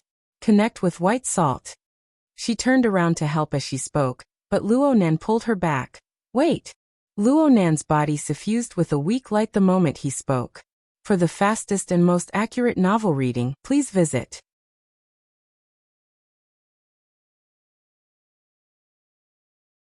Chapter 211. Cat Eye's pupils constricted. She was able to sense that Luo Nan was utilizing his soul strength. However, this magnitude was clearly beyond her scope. Before joining this operation, He Yuan had emphasized to her that Luo Nan was currently undergoing treatment due to the serious imbalance between his body and soul. He couldn't utilize his abilities too much, or else his soul strength would cause serious damage to his nervous system. Luo Nan had already courted death once before. But back then, Luo Nan had been communicating with a crazy believer, causing people to overlook the risks involved. But this time, with the precision of Cat Eye's senses, she was able to sense that there were clearly some minute distortions and deformations in many areas of Luo Nan's nervous system. But what the hell was this light? If Cat Eye saw it, then it meant that everyone else had seen it. Bai Xinyan, who was rushing over, let out a long sigh. With such a willful patient, we doctors are quite troubled. He Yuan's stern and severe voice cut in. Mr. Luo, please don't overuse your ability to avoid unexpected consequences. These words were quite serious. Cat Eyes received their warning and grabbed Luo Nan's shoulder, wanting to stop him. However, in the depths of his body and soul, the chains rattled. His entire body, from the inside to the outside, was trembling slightly, as if he had been electrocuted. His hands stiffened halfway, and in the end he couldn't move at all. It was finally here. Cat Eye's heart throbbed. Soon after, her heart was filled with irritation. This was the problem she was most worried about after the operation at Limestone Water Village pub last week. Back then, she had collided with Luo Nan's drawing of the psychic diagram, and suffered a backlash. Then she inexplicably fell into Luo Nan's trap. Her body and soul were pierced by an invisible chain, and she seemed to be imprisoned by some sort of method. But in the following week, Luo Nan didn't make any strange movements. Even the existence of the chains gradually became undetectable. It just made her nervous and on edge. And in tonight's operation, she and Luo Nan were within arm's reach. Luo Nan didn't make any excessive movements. Instead, he used the chains to help her get through several difficulties. Just when Cat Eyes nearly believed that she had misunderstood Luo Nan, the essence of Luo Nan's methods was exposed at this critical moment. Right now, she was just like a cat and dog with a chain on it. Its master didn't allow it to move, so it was strangled by the neck and tossed around with all its might. Cat Eyes glared at him with a murderous gaze. It was not an exaggeration at all. She wanted to pounce on Luo Nan in the next moment and bite his throat. As for using soul force, who cares? Just at this moment, Shui Weiluan's surprised voice rang out. Thanks to Cat Eye's long-range perception ability, she did not need to turn her head to see that each of the 7 special police officers had a set of diagrams materializing on their bodies. It was about the size of a fist. Judging from its shape, it was a tetrahedron with inscribed and circumscribed spheres. Right, it was Luo Nan's avatar that appeared in the encrypted channel. Cat Eyes was slightly startled. The raging flames in her heart paused for a moment. With just one look, one could tell that this phenomenon was caused by the interference of the spiritual plane with the material plane. According to the theory of the soul, the effectiveness of mutual interference in the mental and material planes was directly proportional to the order. In other words, the more orderly the external representation was, the more effective the soul power would be on the material plane, and the more effective its control would be, especially when Luo Nan was doing 7 things at once. He presented 7 sets of diagrams at the same time. Even if each set of diagrams was the same, even if it was just for show. Before she could finish her thought, Cat Eyes sensed the bodies of the unconscious special police officers tremble. It was clear that they were showing signs of regaining consciousness. Cat Eyes finally could not hold back from turning her head. She stared with wide eyes. Shui Weiluan was pleasantly surprised. He finally realized the source of the change in the situation. He turned his head to look. Luo Nan took a deep breath. He did not make any obvious movements, but the 7 sets of diagrams fluctuated at the same time. Fine vibrations were produced on the mental and material planes. A low buzzing sound seemed to ring in Cat Eye's ears. In that instant, the words of Krite, which had been hissing in their ears all this time, became a bit fuzzy. They never recovered. Immediately, a special police officer let out an ah, and instinctively sat up. Since there was one, there were 2 more. The special police officers on the ground sat up one by one, and turned over. Although they were still confused, the miraculous aspect of this method of awakening their intelligence left Cat Eyes and Xue Weiluan dumbfounded. It wasn't just the two present. Zhang Yingying sent a single, "ah," in the encrypted channel. She felt that it was impossible to describe her current mood. She simply tossed out a string of dumbfounded emojis and frantically spammed the screen. Ah! Did someone pass on strength to him this week? Or did a certain secretary dual cultivate with him? This rate of progress is illogical. This technique. Before she could finish spamming the last message, she was silently muted by a certain secretary. However, Zhang Yingying's meaning was what the vast majority of people were thinking. Xue Weiluan was a bit better. In any case, he could use his expert abilities to explain things that he did not understand. However, the most painful part for the professionals of the society was that they could not understand things so simply. It must be known that it was always easier to destroy than to build. To instantly knock a conscious person into a comatose state, and to instantly wake a comatose person. One was positive while the other was negative. To go from disorder to order, to go from high entropy to low entropy. The difficulty was incomparable. How in the world did Luo Nan do it? Red Fox and Bamboo Pole had just run to the rendezvous point to rendezvous with Papercut. He was still gasping for breath, and nearly choked to death by Luo Nan's move. He coughed twice before guessing. Child was the one who overturned this group of special police officers, and then Child taught him a rescue technique? How free could Child be? The truly idle Papercut had been sharpening his nails with a piece of paper, but he had forgotten to do so. At this very moment, it was hard for others to see any reason other than the set of diagrams that had seeped into the chest armor of the 7 special police officers. Look at that person's head. It's exactly the same as these 7 diagrams. Oh right, he just said something about his grandfather's formatting theory. Does it have anything to do with this? What kind of theory is that? Formatting theory? It was a fantastic idea that had been eliminated by reality a long time ago. It had been a long time since she had heard of it. Bai Xinyan strolled through the empty amusement park. The encrypted channel history loaded into her wristband was being searched through her retina. Papercut's formatting theory just so happened to be the keyword she was searching for. She shrugged her shoulders and laughed involuntarily. Also, the 7 diagrams had attracted the attention of practically everyone. Bai Xinyan was no exception. However, the angle of her attention was a bit different from the others. The tetrahedron, inscribed sphere, and circumscribed sphere. It could be considered a very classic example in geometry classes. Its current performance was even more astonishing. However, Bai Xinyan had long since obtained the story of the tetrahedron from an internal report. That scene was much more exciting than its current situation. Soon, Bai Xinyan was able to connect the information she had just obtained with the information she previously knew. Luo Nan the scout. Oh, he seems to be a psychic. Before they self-destruct, the Luo family found new value in the theory that had been eliminated?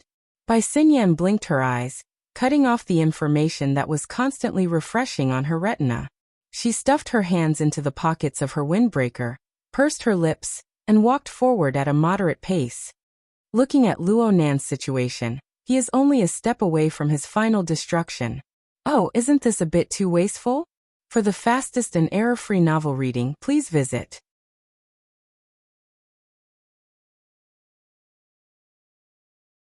Chapter 212.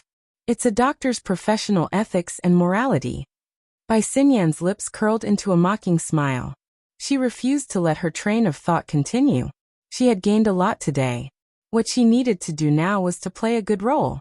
The next moment, her attention was placed in the direction that a doctor should pay attention to. She watched the video from Cat Eye's shared perspective a few more times. Cat Eyes had been staring at Luo Nan for some time now.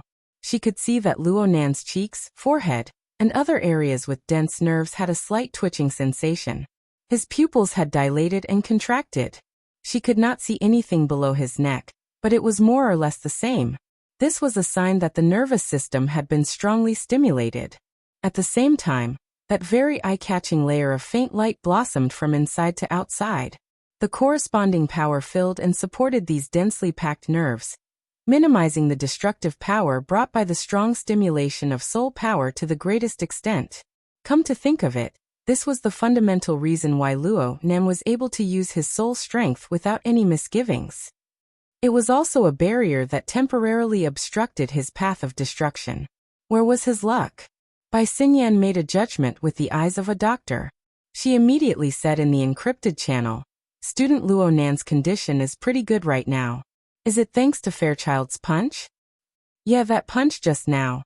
Luo Nan didn't want the others to make wild guesses like they were watching a show. He borrowed Bai Xinyan's words to give a clear response. Bai Xinyan commented, "The current performance is similar to Fairchild's Shield of Truth. It should be his blessing. When I was in Luoyang City, I once saw the higher-ups of the Order of Justice leading a team to establish a settlement in the wilderness. Within a radius of 100 meters, all the members of the Order of Justice would receive the blessing of the Shield of Truth. Even if they were attacked by mutants, as long as they were C rank or below, most of them would be able to survive the first attack. It is extremely effective." "Right, the Holy Knight Halo effect of the Order increases defense." Zhang Yingying was not silenced for long. She quickly spoke as a veteran gamer. "But this way, the effect is only temporary." "Yeah, it's temporary." Luo Nan gave a simple response, even though the truth wasn't that simple. He Wayne felt a headache coming on from the lack of urgency in their conversation. She directly asked Bai Xinyan, "White Salt, report your position." "There's still 40 meters left." I can already see people." Student Luo Nan's face seems to be glowing right now. "It sells very well." Bai Xinyan stopped. Her gaze passed through the soundproof wall and entered the room that was on the verge of collapse. The light over there was dim, forming a large luminous difference compared to where she was, but it didn't affect her at all. She raised her hand and waved, greeting the people in the private room. He Wayne once again issued an order. Everyone in the private room, after rendezvous with White Salt, retreat according to the designated route. A clear evacuation route immediately appeared in the encrypted channel. At the same time, the route map was also displayed in Officer Shue's command data link. The latter was stunned for a moment, but he still sent the map to his subordinates and asked them to act according to the plan. Quick, quick, quick. Bamboo Pole was the one urging him on. He continued to dutifully refresh information. The sniper cannons at Yulon Hotel are about to finish calibrating. Their firing range covers all of Frost River reality. At that time, someone might be out of his mind and ignore Child.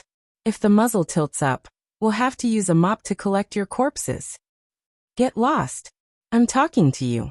Cat Eyes was in a terrible mood. She forcefully resisted the evil thought of tearing Luo Nan's throat to shreds. She fiercely pushed Luo Nan, indicating for him to retreat first. Luo Nan could more or less sense Cat Eye's mood. He didn't say much. He leaped over the broken soundproof wall in a few steps and arrived outside. He turned his head and looked inside. The special police under Shui Weiluan were well trained. They quickly discarded their meaningless confusion and followed the plan to cover the evacuation in an orderly manner.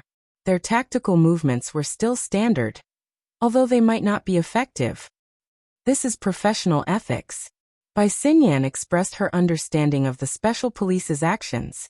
Luo Nan's gaze flitted across the face of this carefree and casual beauty. He lowered his eyes and whispered, "Ms. Bai. Hello. Nice to meet you. I have some understanding of you, Student Luo Nan." Bai Xinyan winked at him.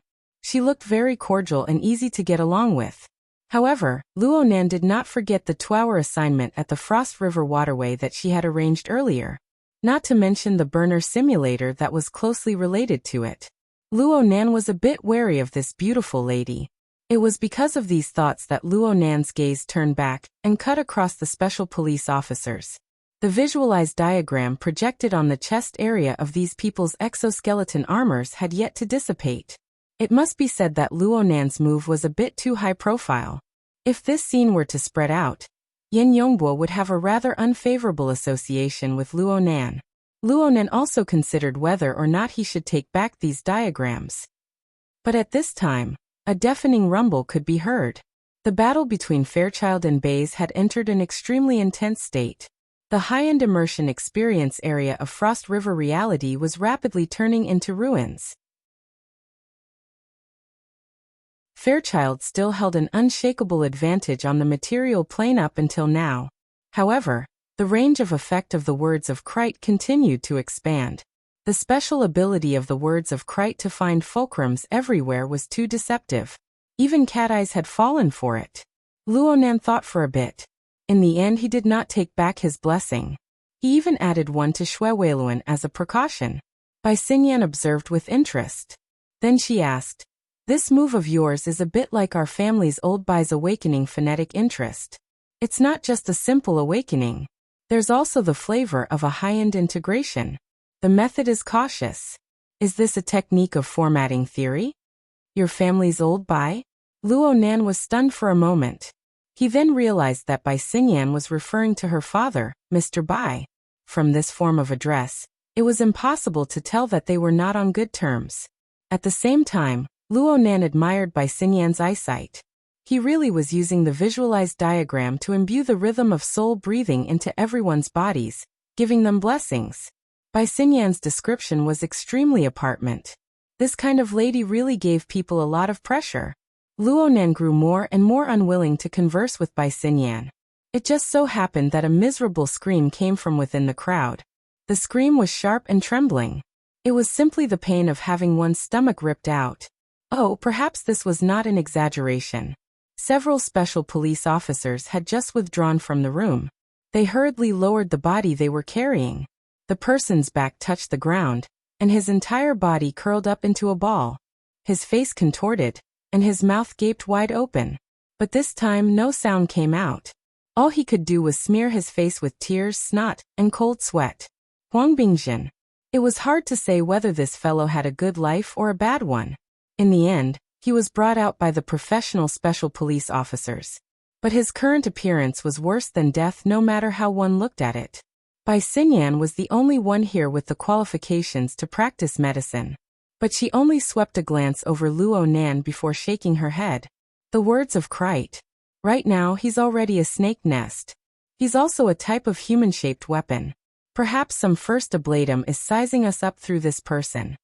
For the fastest and most error-free novel reading, please visit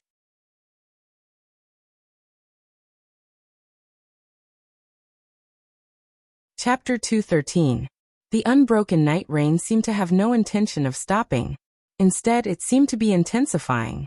Standing at the edge of the top floors of the tall buildings, one could see the fine curtains of rain and smoke, as well as the hazy lights of the city. They covered every visible area except for the top floors themselves.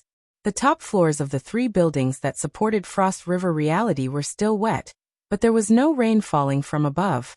There was an invisible barrier that separated the top floors of the 3 tall buildings from the autumn rainy night of Xia City. This scene only lasted for about 20 minutes. At this time, there were more than 10 people bustling about on each floor. Some were moving equipment, and some were drawing diagrams on the ground. They shuttled back and forth, and it was full of the feeling of haste. And Wang did not care what the people behind him were doing. He just stood quietly at the edge of the tall building. His skinny and short body was wrapped in a ceremonial robe that did not fit his body. He stood at the top of a tall building that was nearly 1,000 meters tall. He let the wind blow and he looked as if he could be blown off at any time. In reality, he stood very steadily. The shadow of his hood covered his face, but a faint light still seeped through his turbid pupils. The light reflected off the triangular flat roof of the building below, and the red and blue lights of police cars dotted all 4 sides. It was a dazzling sight. Under the chaotic lights, the tide of people endlessly surged out from many emergency passageways and spread out in all directions. They followed the foolish swarming effect and gathered at the outer perimeter. They were like a colony of ants separated by water. They swarmed endlessly. On every floor of the 3 tall buildings, there were large numbers of people sticking to the glass walls of the buildings. They were using all sorts of recording devices, and were in spectator mode.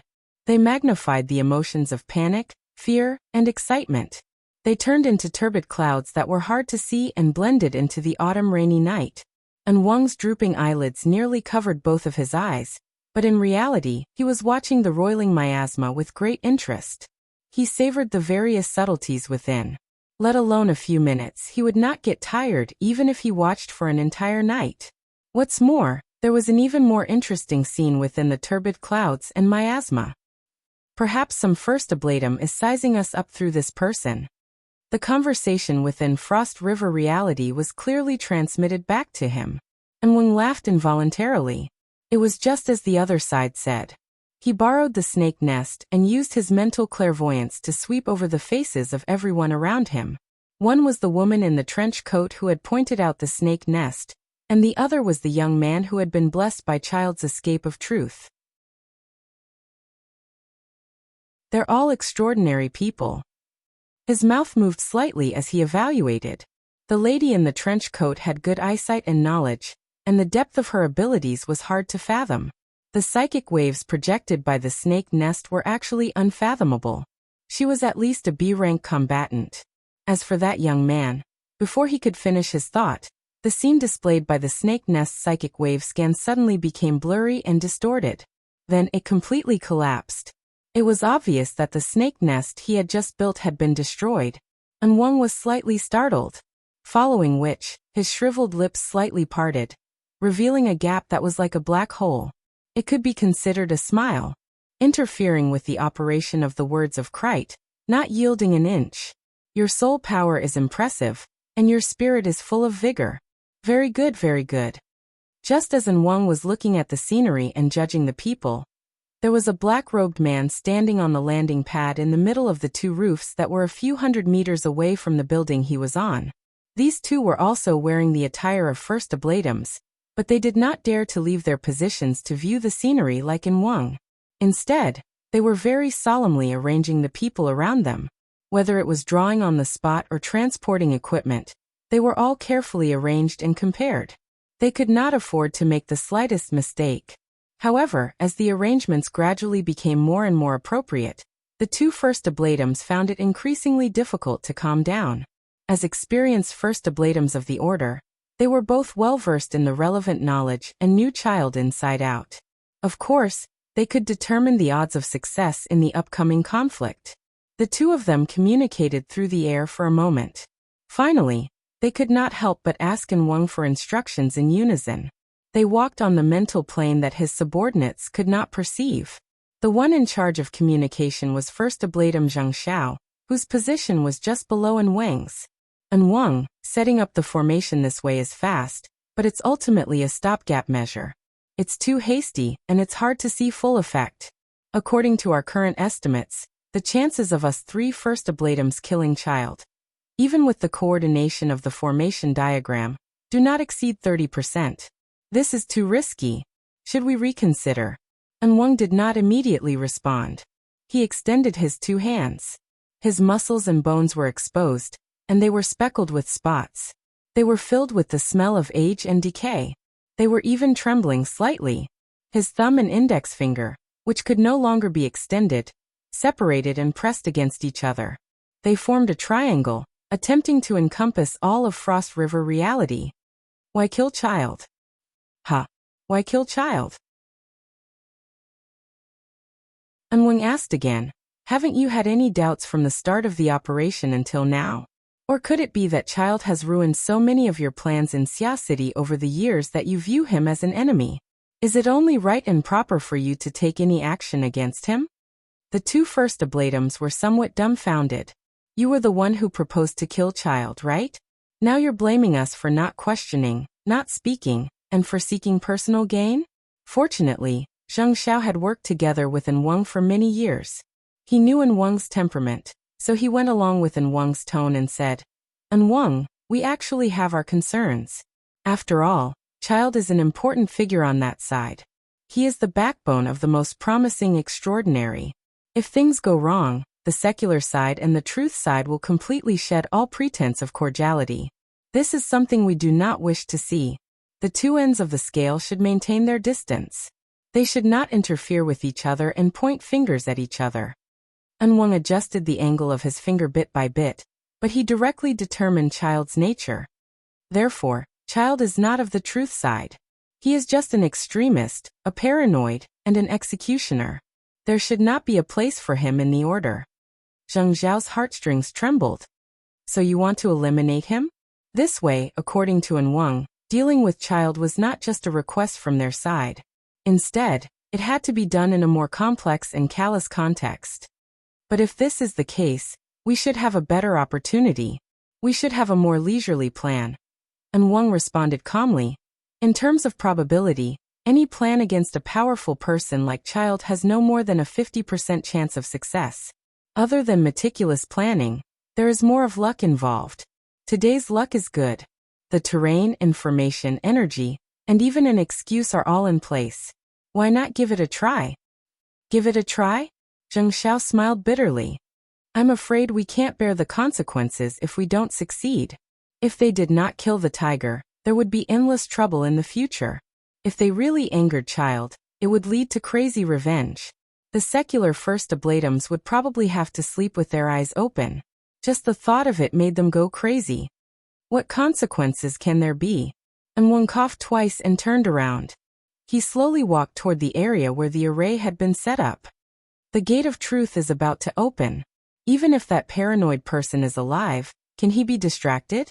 Stuck. Only one chapter today. Sorry. For the fastest and error-free novel reading, please visit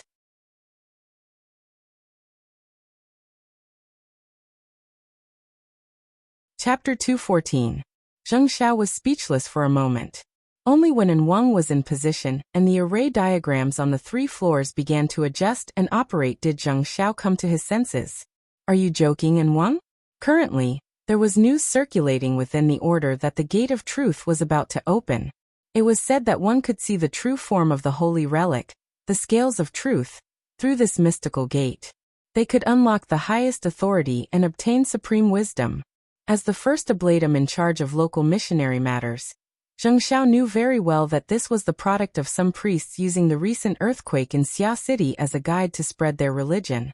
They borrowed a few words from the scriptures of the church and used them as inspiration. They fabricated this rumor, claiming that the location of the Gate of Truth was near Xia City. The earthquakes that had occurred for many days were the result of the holy relic constantly approaching the material world, causing interference. Every year, the priests of the secular side of the Order of Justice would come up with similar rumors to attract believers and expand the influence of the order. Zheng Xiao had long since grown accustomed to this sight. It just so happened that the Order of Justice had seized the lead in analyzing and utilizing the human-faced arachnid.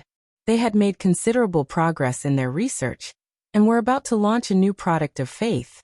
Zheng Xiao wanted to ride on the momentum, and did not place any restrictions on these rumors. How could An Wang believe such a groundless rumor? How could he tie up Fairchild's hands and feet? The old man's brain is muddled. Another first oblatum, and Chengli, sent a message through a private channel. Zheng Xiao did not go along with this.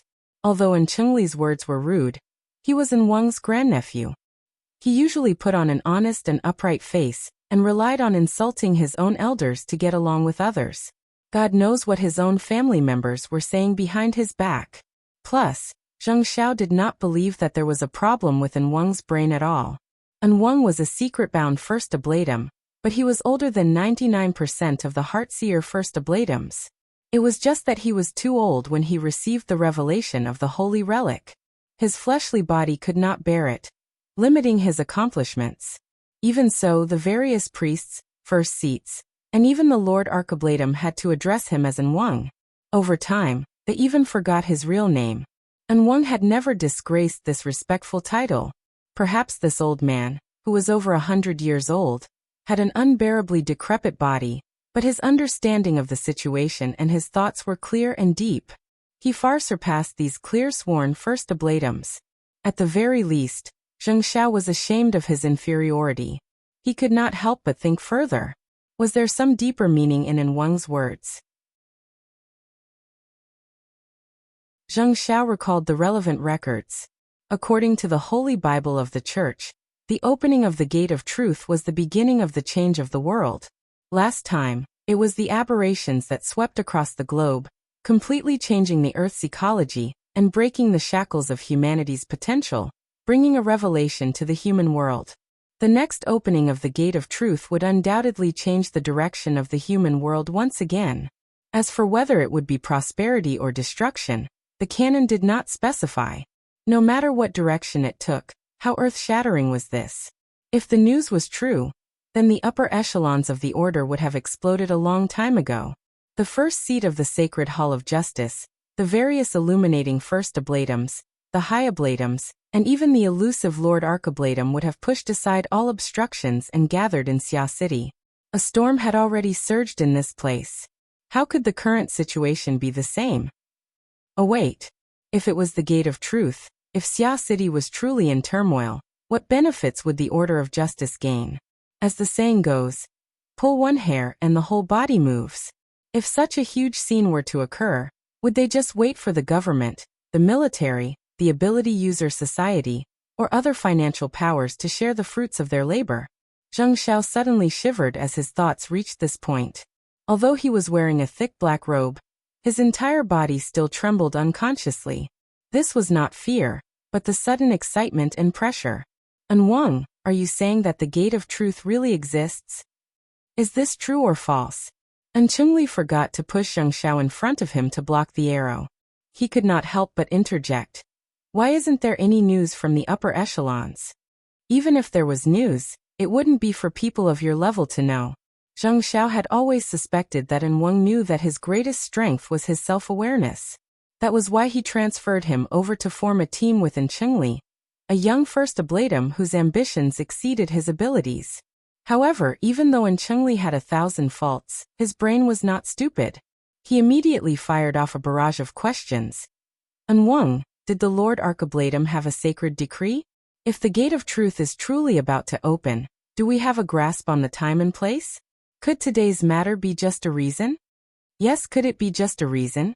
Zheng Xiao was a bit uncertain for a time. If it really was what they meant by repairing the plank road in the open but crossing the Tsong road in the dark, they could borrow the conflict and internal strife between them and Fairchild to allow the secular side and the truth side of the order to converge in Xia City in large numbers, forming an absolute advantage. Then what were their current arrangements? Sometimes, Chengli was truly the best partner, especially when his brain was burning. He seized the opportunity to voice out Zheng Xiao's doubts. "If it really is like this, then we've all become the stage set? If Fairchild really is someone who can coordinate with us, then what credibility does this reason have?" Wang had only answered one question, but he had clarified many matters. Zheng Xiao and Chengli were both silent. They needed time to digest everything. The night rain grew heavier and heavier. Even the rooftops, which were shielded from the rain, could still hear the sound of falling raindrops. Wang did not give the two too much time to think. Soon the mental domains of the two shuddered. Black light and white threads interweaved, and a classical hanging scale appeared in the depths of the void where it was difficult for the eyes of ordinary people to see. It announced its existence to the two. The black and white plates were placed on each side, and each had 3 chains of the same color hanging from them. The central frame was a strict contrast and the base below was heavy and heavy. Aside from this, there were no other superfluous decorations. It was simple and plain. This was the projection of the scales of truth. It was the paramount sacred object of the order. No matter when, where, or what form it appeared, one needed to display a respectful attitude. The 2 First Ablatums bowed at the same time and silently chanted the scriptures, temporarily washing away the distracting thoughts in their minds. At this moment, the scales of truth were not in a balanced state. The white plate was like a heavy weight. It sank to the bottom, causing the black plate on the other side to rise high. It gave people the feeling that it would topple over in the next moment.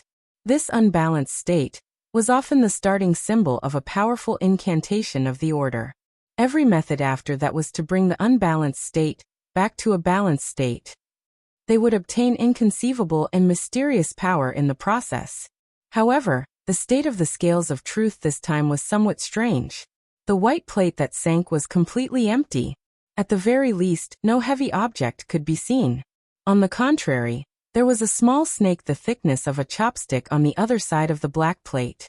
Its body was coiled around the plate, and its mouth was biting the snake's tail. Turbid clouds roiled around its body.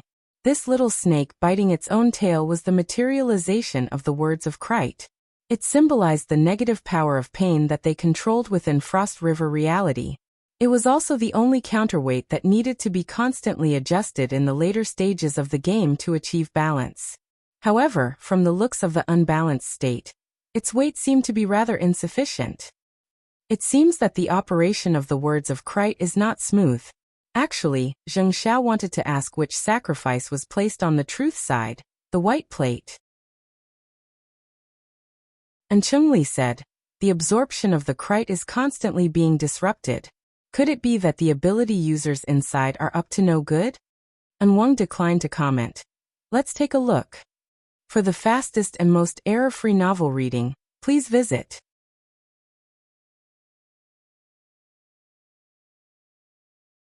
Chapter 215. And Wang gave the order.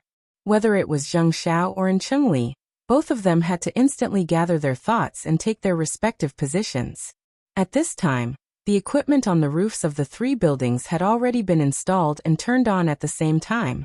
The one that occupied the core function was a special 3D projector. In an instant, 5 colored rays of light shot out, interweaving into countless layers of ever-changing structures. The complex array diagram that would normally take several hours to arrange was presented in the form of a projection. These scattered rays of light had all been specially processed to carry a certain amount of energy. If an ordinary person was exposed to this light, they would have been burned on the spot. However, under the control of the 3 first ablatums, not a single bit of the energy within the rays of light was wasted. They converged into the various basic structures of the array diagram, and temporarily fused together with their respective auras. Every first ablatum seemed to be wrapped in a cocoon of light. Within the inner layer of the cocoon of light, the basic runes of the demonic curse were arranged in order to construct a single spiral chain-like structure. It revolved around the body and formed the inner ring of the foundation. On this foundation, countless arcs radiated outwards, intertwining with the multi-pointed stars on the outer layer. They cleverly pieced together to form several dozen relatively independent gear structures of different sizes. Bit by bit, they were like an enormous machine. It rumbled and hummed as it operated. The outermost spherical boundary was formed from several dozen to over 100 ring-shaped arrays. The dim and slightly gray light was like rapidly flowing muddy water. It swished as it flowed. It seemed as if it could break through the canal and overflow at any time. However, it also obtained a powerful tension from this. Just like this, the 3 roofs of the 3 buildings had nearly identical magic arrays. They formed an equilateral triangular structure with bright ends and shapeless edges. This structure had a name. It was the evolution field. It was jointly constructed by the 3 first ablatums. It was a wondrous land that they all shared. Of course, as the secret-bound first ablatum, Wang certainly had a higher level of authority. He also occupied a dominant position. In the center of the evolution field, the scales of truth that were in an unbalanced state were reflected. At this time, even though it had yet to reach the material plane, it had already entered the visual range of the surrounding believers. Immediately, these priests and members of the Order of Knights knelt down in accordance with the order's etiquette. More or less, their hearts of piety and reverence converged into the array diagram. They transformed into specific information and intersected with the energy, making it more active. The activated magic array was gradually gaining control over the surrounding area. The most direct change was the range of detection. None of the 3 first ablatums specialized in mental senses. They were separated by a kilometer in a straight line. If they wanted to understand the current situation of Frost River reality, they would need to use the words of Krite to form a snake nest, or use a humanoid weapon like Baze as a fulcrum. But now, within the evolution field that the 3 of them shared, the information gathered by Frost River reality, no matter how numerous and complex it was and how thousands of strands it was sorted out and gathered within this triangular structure. In the end, it took shape and was projected into the souls of the 3 first ablatums. The image went from blurry to clear, covering an area of about 100 square meters, showing all the creatures in it. Moreover, under the effect of some special mechanism, the image was automatically focused, placing the most important person in the center and marking it. Although the location of the target wasn't much different, It was a child who appeared to be only 15 or 16 years old. He was dressed casually and looked like a student who came to Frost River Reality to play on the weekends. Among the people who were traveling with him, any one of them was a member of society who was a lot older than him. But at this time, the group of people who were cautiously walking around unconsciously surrounded the young man in the center. 8 tall and sturdy special police officers wearing exoskeleton armors held guns and shields. They naturally formed a defensive formation. They looked like they were escorting a high-ranking official. Is that him? Zheng Xiao and Chengli were a bit surprised. And Wang still did not speak. The information gathering and analysis of the evolution field did not stop here. Many special symbols and markings from within the order were sprinkled down. Everyone had a share. The parts that needed special attention were clearly marked in an eye-catching manner. The 3 first ablatums saw that those parts were astonishingly similar. They were exactly the same. They all appeared on everyone's chest. They all had the same form of existence and the same composition. Tetrahedron, inscribed sphere, circumscribed sphere. This is the archetype format. As a qualified clear-sworn first ablatum, Chengli had an understanding of the extraordinary theories of the various powers. Naturally, he would not forget the archetype format theory that was currently the hottest topic in the world. Zheng Xiao hesitated for a moment, but still made a correction. The archetype format is the standard method of strengthening the fleshly body. The current situation should be the product of the mental interfering with the material plane. Chengli choked and wanted to say more. But at this time, Wang finally clearly transmitted his thoughts. The words of Kreit's operation is obstructed. This young man is the direct cause. He is not old, but he already possesses considerable soul power. Moreover, the operation method is cautious. He naturally belongs to the side of order. Not too long ago, he received the blessing of Fairchild's Shield of Truth. Fairchild? Shield of Truth? Zheng Xiao and Chengli were fiercely shocked. What relationship does he have with Fairchild? Who cares what relationship he has? And Wang's thoughts were still indifferent. Right now, we only need to know that Fairchild has blessed this young man. This young man's blessing is even more generous. Wherever he goes, the power of chaos and disorder will be restricted. Do you have any information on this young man? Of course, the Order had informants in the Ability User Society. They might not be able to touch upon some deep information, but they could always find basic information that was placed on the surface. It didn't take long for the 3 first ablatums to get to know this young man all over again. And Wang did not conceal his special attitude toward this young man at all. Luonan is a young man who has just joined the Order. A young man with boundless prospects. A young man without too much background. This is the power of talent. If we had met him a few years ago, we could have brought him into the Order and carefully trained him. Perhaps he could have contended for a holy disciple seed. Zheng Xiao's heart stirred. Chengli had contended for a holy disciple time and time again in the past. He was unsuccessful, so he sadly returned to Xia City and became the clear-sworn first ablatum. He had always brooded over this. And Wang's words. Separated by several hundred meters of the night sky, he could not see Chengli's expression. But then Wang issued an order. Chengli. Wang. The secular side is not the secular world. We set the rules for the secular world. Therefore, when we act, we need to find a reason. We also need to make our attitude clear. Wang. Zheng Xiao could hear an ominous taste in his words. He could not help but want to warn Wang. However, Chengli had already been struck to the core by a few words from his granduncle. He was put on the stage. He responded practically without thinking. Wang, please instruct me. We need to make it clear to the world that the Order is different from the scattered ability user society. We are also different from those politicians who believe in trickery. We have our principles. We absolutely will not compromise. Those who rashly interfere with the Order's internal affairs must pay the price. Right now you are the judge. Make your verdict. For the fastest and most error-free novel reading, please visit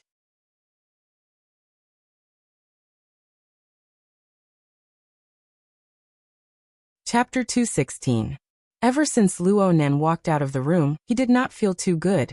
After rendezvousing with Bai Xinyan, the route they were currently taking was precisely the area that the Order of Justice's firepower had recently passed through. As he walked through the empty amusement park, everything he saw was a mess. The ground was littered with helmets and equipment thrown down by the panic-stricken tourists. Occasionally, they would come across corpses that had been destroyed by the kinetic energy of the enormous bullets. The automatic sprinkler equipment above their heads had already been turned on. It was raining inside the amusement park. After the flesh and blood had been smeared on the ground, faint red blood flowed beneath their feet. This scene was hard to imagine for the people who had been stuck in the room.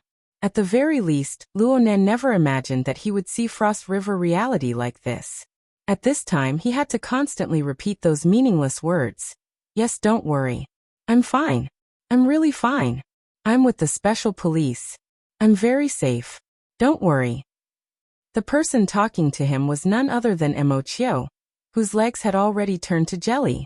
When Luo Nen led the special police back into Frost River reality, Mo Chiu did not stop them.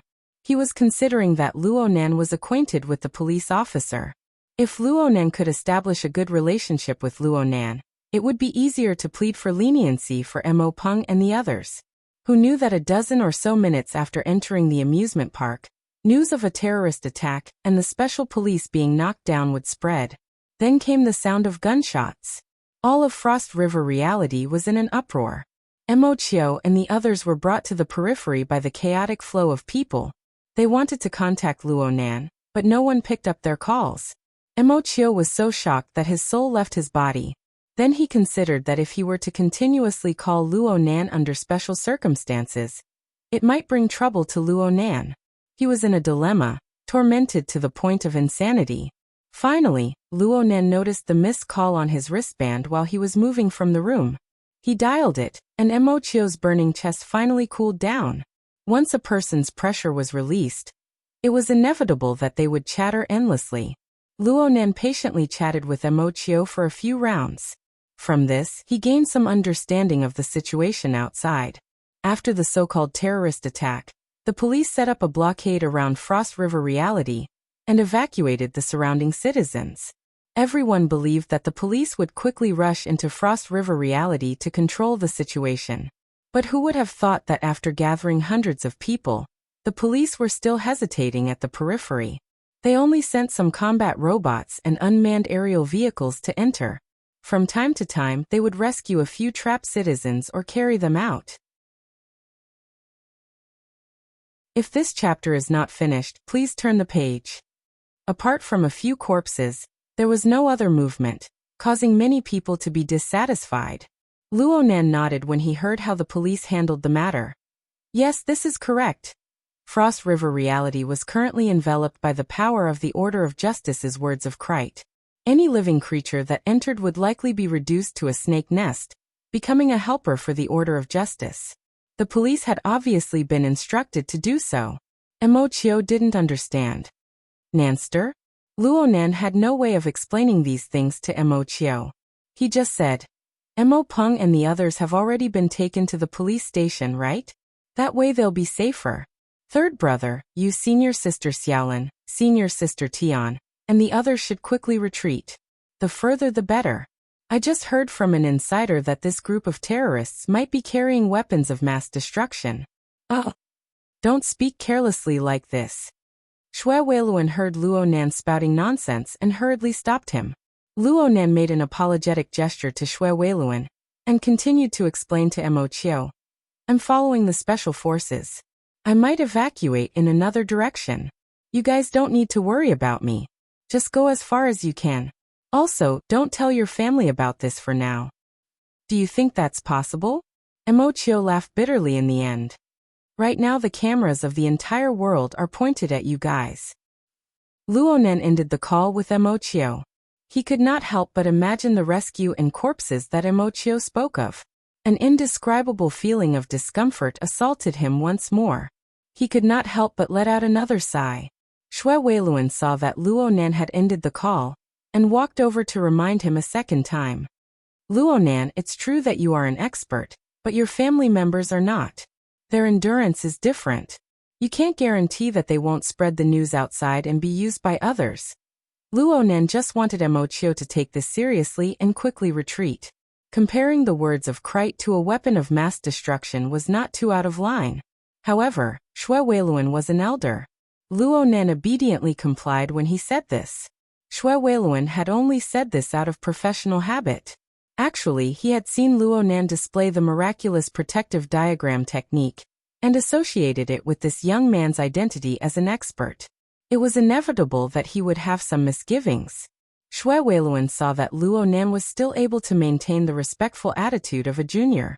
His cultivation was extraordinary. Xue Weiluan's inherent impression of Luo Nan as a drug addict was immediately diluted. This chapter is not finished. Please turn the page. Many people had a favorable impression of Luo Nan. Xue Weiluan did not want to leave behind any sort of stereotypical impression for his son's good friend. He just so happened to have some unresolved doubts, so he resolved them all at once. He reached out with his hand and drew 2 strokes on the half-covered, incorporeal diagram on his chest. Visible light waves rippled in the air. The diagram slightly warped and deformed before returning to normal. This diagram can defend against mental attacks, right? How long can it last? What's it called again? Format pyramid. Just call it that, uncle. Luo Nan laughed. It's a bit of an exaggeration to say that it can defend against mental attacks. It can only be said that it can avoid interference on the mental plane. If we encounter a direct attack, there will be a buffer to allow us time to react. Luo Nan looked at the chests of the group of people around him as he spoke. They were all supported by his format pyramid. Luo Nan felt a bit more at ease in his heart. His voice became a lot clearer. As for how long it can last, as long as I stand here, there won't be any problems. Student Luo Nan, are you sure that you are fine? Someone spoke before Luo Nan's words fell to the ground. The emphasis fell on the second "you," implying something. The speaker was none other than Bai Xinyan. This medical doctor had been looking at her wristband with her head lowered the entire time, ever since the group of people had followed their retreat route. It seemed that she was looking up information. She turned a blind eye to everything around her. Now that she had opened her mouth with great difficulty, it seemed like she was undermining Luo Nan. Ms. Bai. Luo Nan suddenly became speechless halfway through his words. This was because Bai Xinyan had moved a bit closer at this time. She extended her arm, half pressing and half hugging him.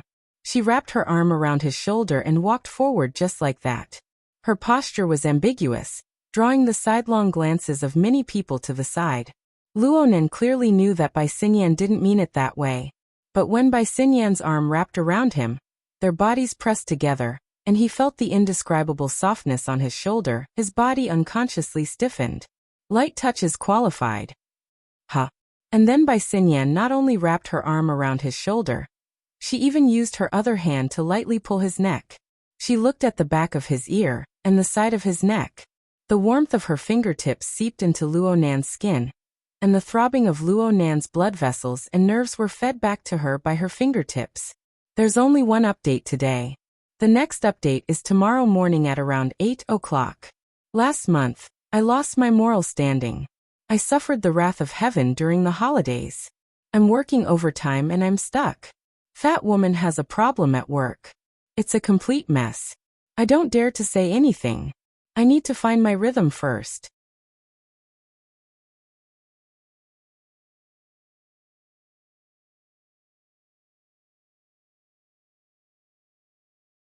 Chapter 217.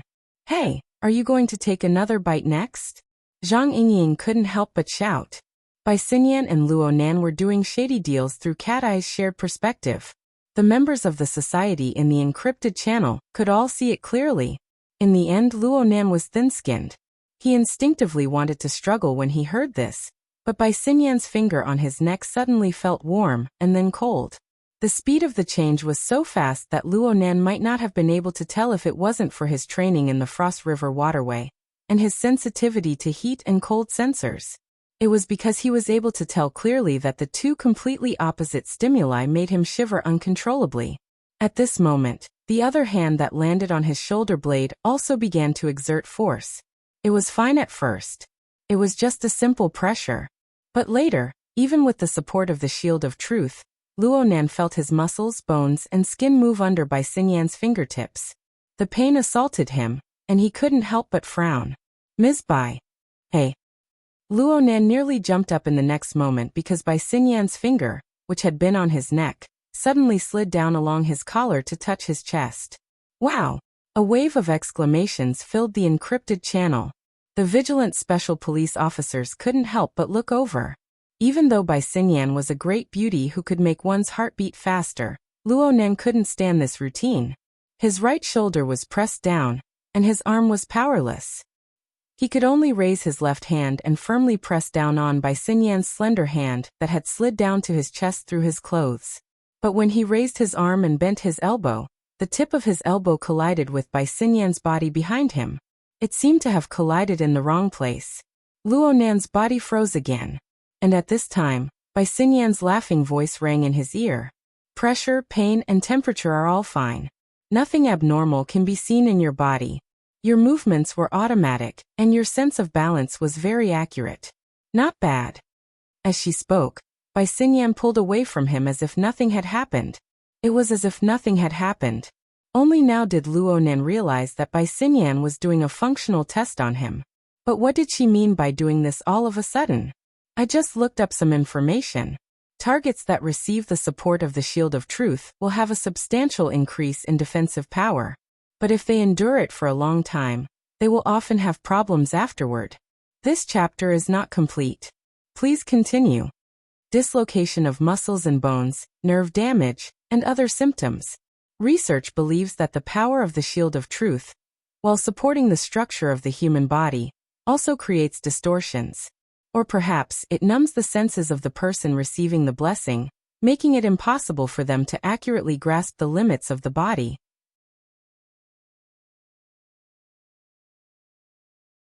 But from what I can see so far, student Luonan, you haven't shown any of these symptoms. Is Child's iron fist of love more exquisite? The encrypted channel was filled with sounds of sudden realization. But how many of them could really listen to this explanation? Luonan recovered from his awkwardness, but he could not help but admire Bai Xingyan's judgment. It seemed to match the reality of the situation completely. The only thing she had overlooked was the effect Luonan himself had played in this blessing. Back when Fairchild punched Luonan, he injected the power of the mental and the material into Luonan's body, covering his entire body. This blessing was exquisite to the point of being inconceivable. It seemed to seep into every cell of Luonan's body. Under the infiltration of this heavy power, the millions and millions of basic units within Luonan's body were strengthened layer by layer. They were also slightly distorted and dislocated. It was the same as taking some of the powerful basic structures of the Shield of Truth and reflecting them into Luonan's body. This caused the endurance of Luonan's fleshly body to increase dramatically. Bai Xingyan's judgment up to this step was correct. It could be assumed that a normal target receiving the blessing would not be able to receive this preferential treatment on the cellular level.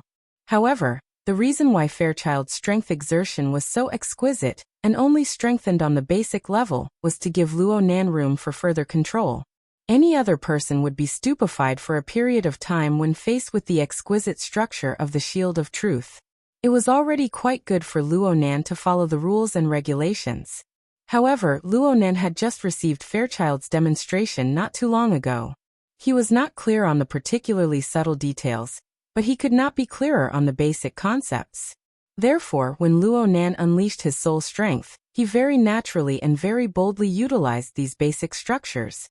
He used his soul configuration as a reference, and combined it with the My Heart's a Prison format formed from 5 years of taking medicine and visualizing.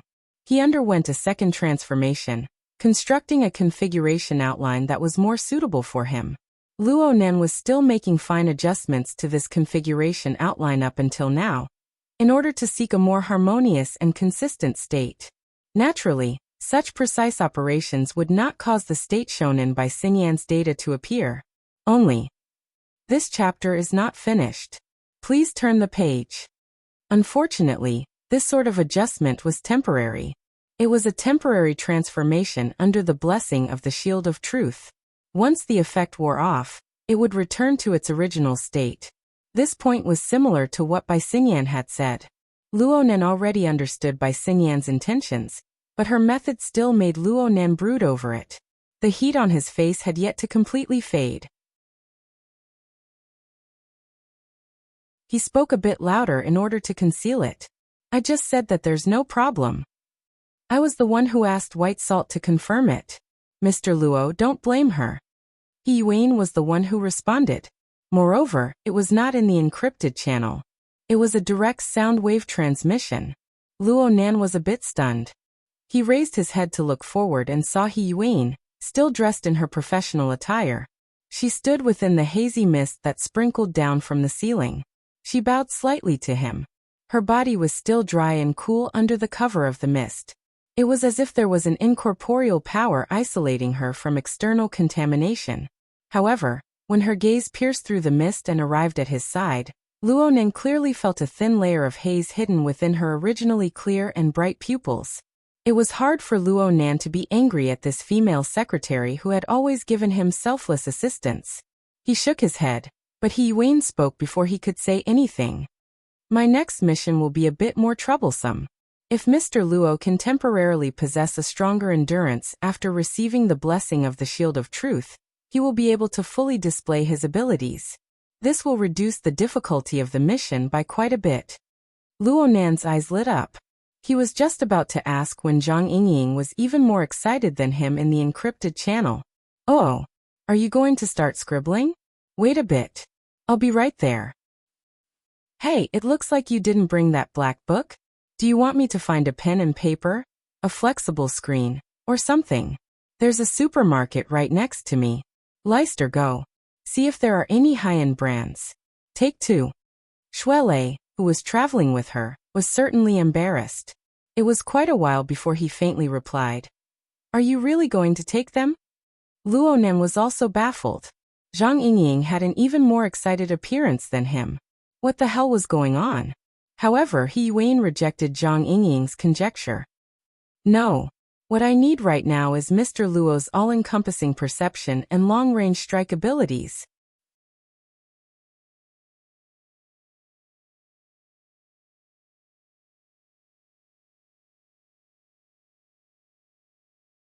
Chapter 218. All-encompassing sensing? Kitty, someone is going to steal your job. Zhang Yingying chattered happily. Luonan participated in the society's operations with the identity of a scout. His identity was classified, so he did not reveal it to the public. However, it was impossible to be completely impenetrable within the society. At the very least, it was impossible to hide it from people like Zhang Yingying. She did not find it strange that Luonan possessed this ability. It was just that she did not directly expose his identity as a scout. But He Yuan was the one who strongly advocated the secret setting of missions. She took the initiative to blur the boundary between Luonan and a scout. It was somewhat unusual. Zhang Yingying would not let this opportunity slip by. She immediately sent He Yuan a private message. Hey, you knowingly break the law. This time He Yuan did not respond at all. Luonan was a bit surprised, but he was more concerned about He Yuan's request. Speaking of which, ever since he met this secretary, this was the first time she had given him a mission so clearly instead of a protective restriction. It made him a bit eager. He Yuan spoke softly. Bamboo Pole, report the situation at Frost River Reality. Okay. Bamboo Pole responded lazily. According to the secretary's request, I'll send everyone a picture. As they spoke, a fully labeled real-time dynamic map was released in the encrypted channel. It was a remodeled map of Frost River Reality's elevation structure. It was translucent and very clear. The secretary, Yingying, and student Shuelei have already cleaned up Frost River Reality. The military and police battle machines have already entered the scene. Most areas have been cleaned up, but there are still some areas that cannot be controlled. From the search of the surveillance system, there are still around 5 to 7 gunmen of the order. Most of them are concentrated at the junction of Area A and Area B, controlling the external passageways. At the same time, they are under the protection of bays and the other humanoid weapons. The red dot on the dynamic map is the one. Luonan looked very attentively. He took the initiative to ask, how many are there like bays? Cough. Boss Luo, there is only one humanoid weapon like bays. If there were two more, you wouldn't have been able to leave the room alive. Bamboo Pole had to correct Luo Nan's misconceptions. However, there are slightly inferior humanoid weapons. They are the Ablatum Knights of the Knights of Equity. Xia City only has a small team. Including bays, there are a total of 9 people. If this chapter is not finished, please turn the page. Since they were after Fairchild, they should all be here, or at least half of them. They should be near the area where Fairchild and bays were fighting. The problem is that even if these people didn't merge with the first Ablatum's power, they are still equivalent to C+ level ability users. Purely relying on the monitoring system, it is extremely difficult for us to detect their existence. In other words, you want me to find all these people. Luo Nan didn't feel that this mission was that difficult, but there was one thing he didn't understand. A C+ rank ability user. How powerful are they? Bamboo Pole found a reference for him. The secretary's entry assessment is C+, which is probably the highest level of an awakened. Luo Nan drew in a breath of cold air. He had seen He Yuan fight many times. That kind of swift and fierce rhythm made people feel that even if it was a thick steel wall, she could still cut through it with one slash. With He Yuan's strength, there were 8 or 9 of them at once. Of course, the highest level of the association's assessment can only be C+. I personally believe that the secretary's strength should be able to reach B+. Speaking of which, Boss Luo, your entry evaluation is only E+, which is a serious underestimation. Thanks. Luo Nan expressed his thanks to Bamboo Pole, but he still couldn't figure out how to calculate the strength of a C+ rank. Perhaps the only people who were more confused than him were Shui Weiluan and a few other special police officers outside the circle. Bamboo Pole simply switched to another reference. Then let's take Yingying for example. Her strength is only at C, but her white rainbow has an attack power that can reach the C+ level. Zhang Yingying's image flashed in Luo Nan's mind, and he let out a breath. That's good. You with the surname Luo, why don't you stick your dog head out and try? Zhang Yingying's furious voice came from far away. Her snow-white long legs swayed, stomping on the water as she came over. Her imposing manner was oppressive, causing the special police officers on guard to move out of the way one after another, making a path for her. Luo Nan went, Only then did he realize that his mouth had been a bit too fast. Though his impression of Zhang Yingying had always been complicated, she had given him a secret warning tonight. She had asked for pen and paper, and her attitude was extremely good. Those few words really weren't quite appropriate. Dad, are you alright? Shuelei, who was following closely behind Zhang Yingying, was extremely excited to see his dad. He rushed forward, but in the blink of an eye, an armored fist smashed into his head. This chapter isn't finished. Please turn the page. His body immediately became shorter by half a length. Seeing his friend end up like this, Luo Nan was really worried that his head would be imitated by Zhang Yingying's white rainbow pierces the sun. He hurriedly raised his hand in apology. I'm sorry. Oh, Yingying, your white rainbow feels a lot sharper. Zhang Yingying sneered. It's too late to kiss ass now.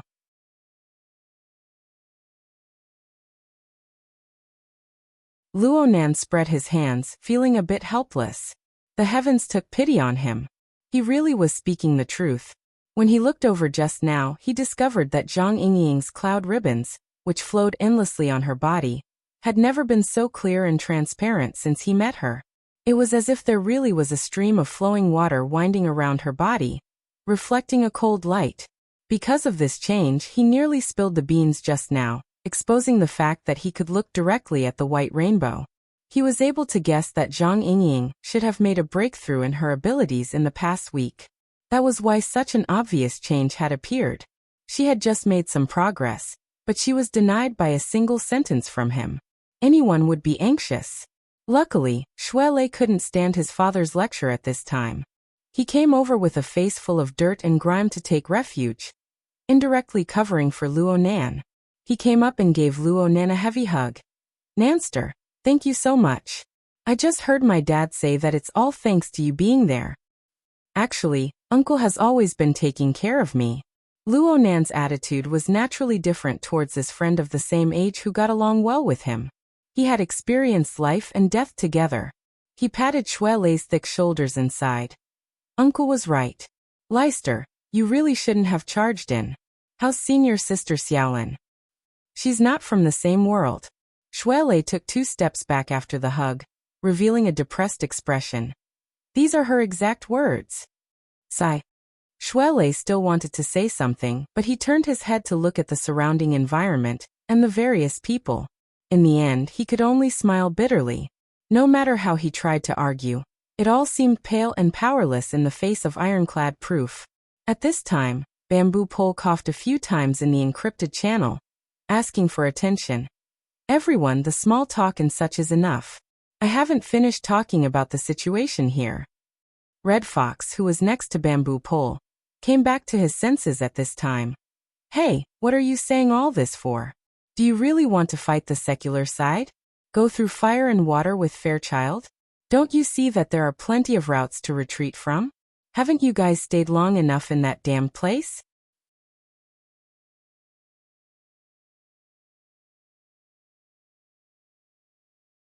Chapter 219. The Red Fox fired off a barrage of questions. Bamboo Pole, who was beside him as the speaker, calmly explained to him. Well, it's not that we're helping child. You see, there are currently nearly 100 innocent citizens trapped in Frost River reality. All of them are in Area A of the first level, and they are divided into nearly 20 gathering points. Each gathering point has anywhere from 2 to 7 people. Luo Nan was listening attentively when Zhang Yingying unforgivingly came over. Bai Xinyan, who was next to Luo Nan, held Zhang Yingying's shoulder to no avail. Hey, you said that you feel sharper. Is that true? Really? Luo Nan's reply was resolute and decisive. Empty words? Who would believe you? Here, draw me another portrait. Luo Nan wasn't able to react for a time. Zhang Yingying had already stuffed a thin leather notebook into his hand. She stabbed a pencil into his hand in passing. She was very considerate and sharpened it, but it nearly pierced his palm. In this kind of amusement park, it was really difficult to find something like a paper notebook. What Zhang Yingying gave him should be some kind of game accessory. The outer and inner layers were all gaudy. Luo Nan was a bit speechless for a time. His sketchy style was actually able to garner fans? Moreover, it was a strange woman like Zhang Yingying. Bai Xinyan was also curious. Do you like his paintings? Zhang Yingying was all smiles. Her anger could no longer be seen. Shamans can go back in time and foresee things. They can see things that others haven't seen. The boss said that my current perception of the white rainbow is too subjective and requires multiple references. His painting is simple and straightforward, and it saves me the most effort. Luo Nan could only laugh bitterly at this reason. He casually flipped open the book, but then he raised his head to look at the ceiling. Mist was sprinkling down from there. The mist had long since soaked Luo Nan's hair. Now that the mist had sprinkled onto the book, a patch soon split open.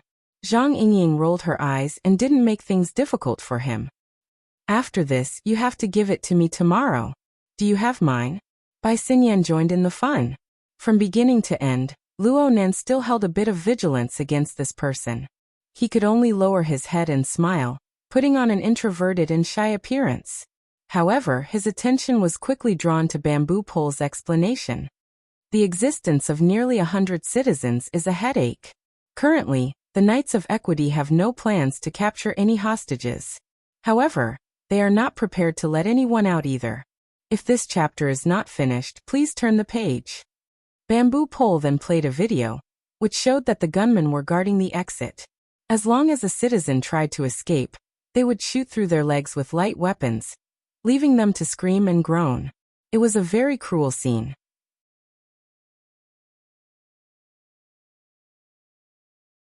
At the side, Shui Lei hissed.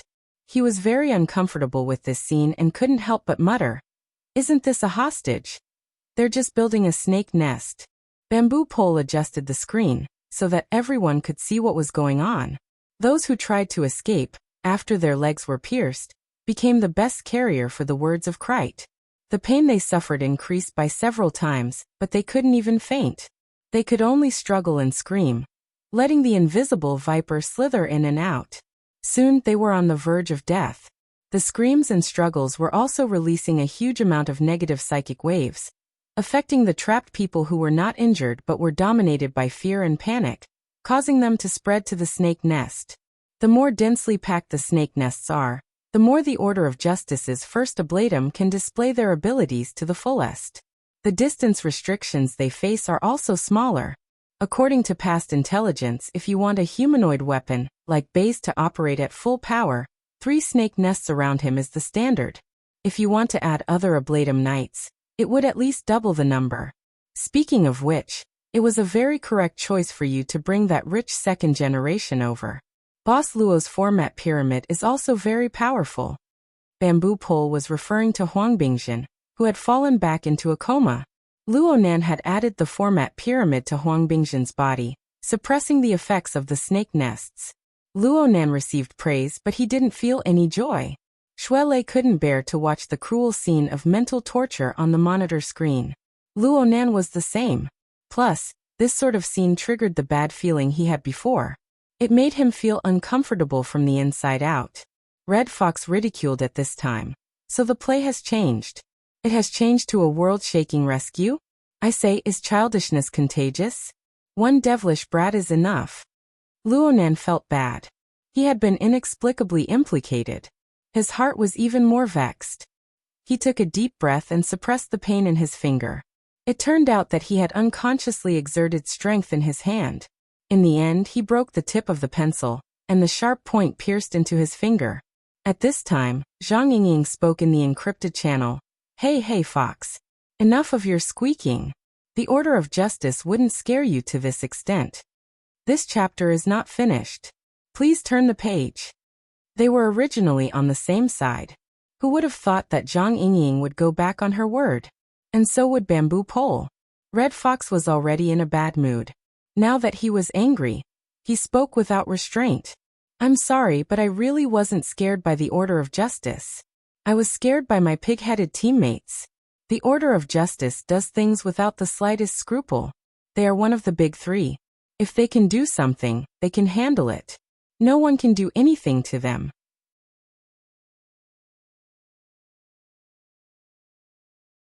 But the devilish brat is different.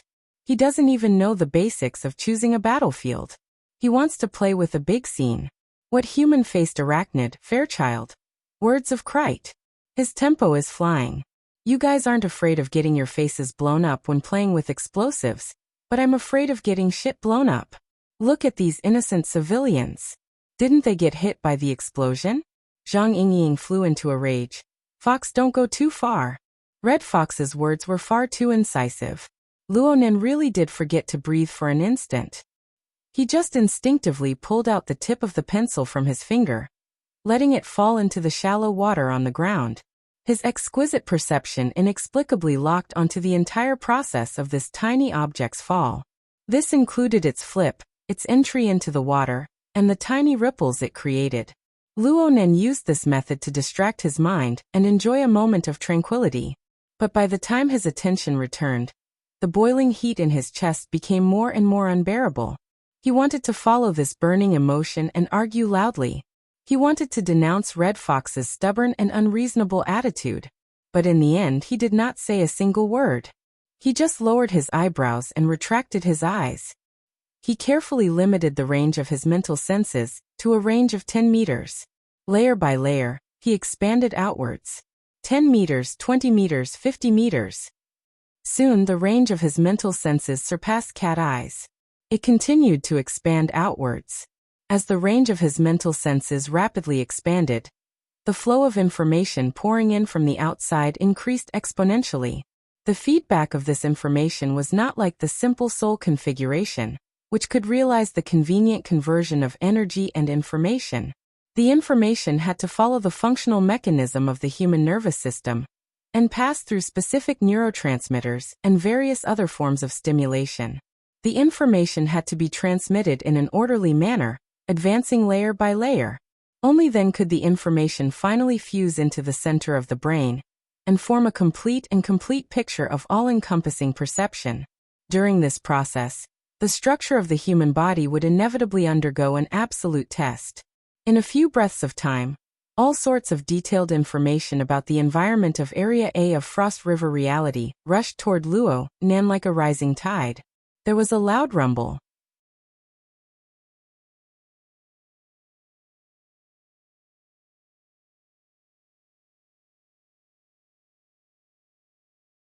Chapter 220. At this moment, it was as if Luo Nan had been struck by an enormous wave.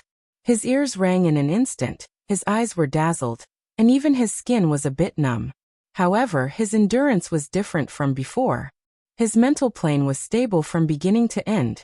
As the subsequent impact of the flow of information ebbed, the stimuli of light, color, sound, and even hot, cold, and painful sensations were sorted out. The external scene gradually grew clearer and brighter. In the next few seconds, Luo Nan finally had the spare energy to take a deep breath. He divided a strand of his mind and compared it to the structural diagram of Frost River reality given by Bamboo Pole. He sorted out the location of his own sensing area. It was not easy to do this amidst the chaotic flow of information. In his daze, he heard Shui Lei curse. What kind of person is this? And he also heard Red Fox's sneer in the encrypted channel. I'm going too far? Secretary, you dare to pat your chest and say that you didn't have the intention to wipe your boss's face. But in such a hilarious rescue mission? Luo Nan did not raise his eyelids. He did not care whether or not He Yuan would respond or not. He just focused on sorting out the sensing information according to his established train of thought. Red Fox's voice completely faded away when Luo Nan's mental plane was touched in many places. The corresponding information refreshed in succession. He immediately used the private chat function of the encrypted channel to send a message to Bamboo Pole, who was in charge of intelligence work. There was no immediate response. A full 5 seconds passed before Bamboo Pole replied with a sluggish emoticon. Luo Nan let out a long breath after doing this. He suddenly felt pain on his back. It was Zhang Yingying slapping him on the back. She shouted, "Get your spirits up." Then she cursed back at Fox. "According to your logic, you're blabbering here to clean up the mess of the Order of Justice? So it turns out that the people they sent, the reserved area, and the guns were all forced by Luo Nan? Hee, these words sound quite familiar to me. Back then, you ran out of Hu City like a stray dog. You seem to be wearing this hat. Back then, you didn't even dare to fart.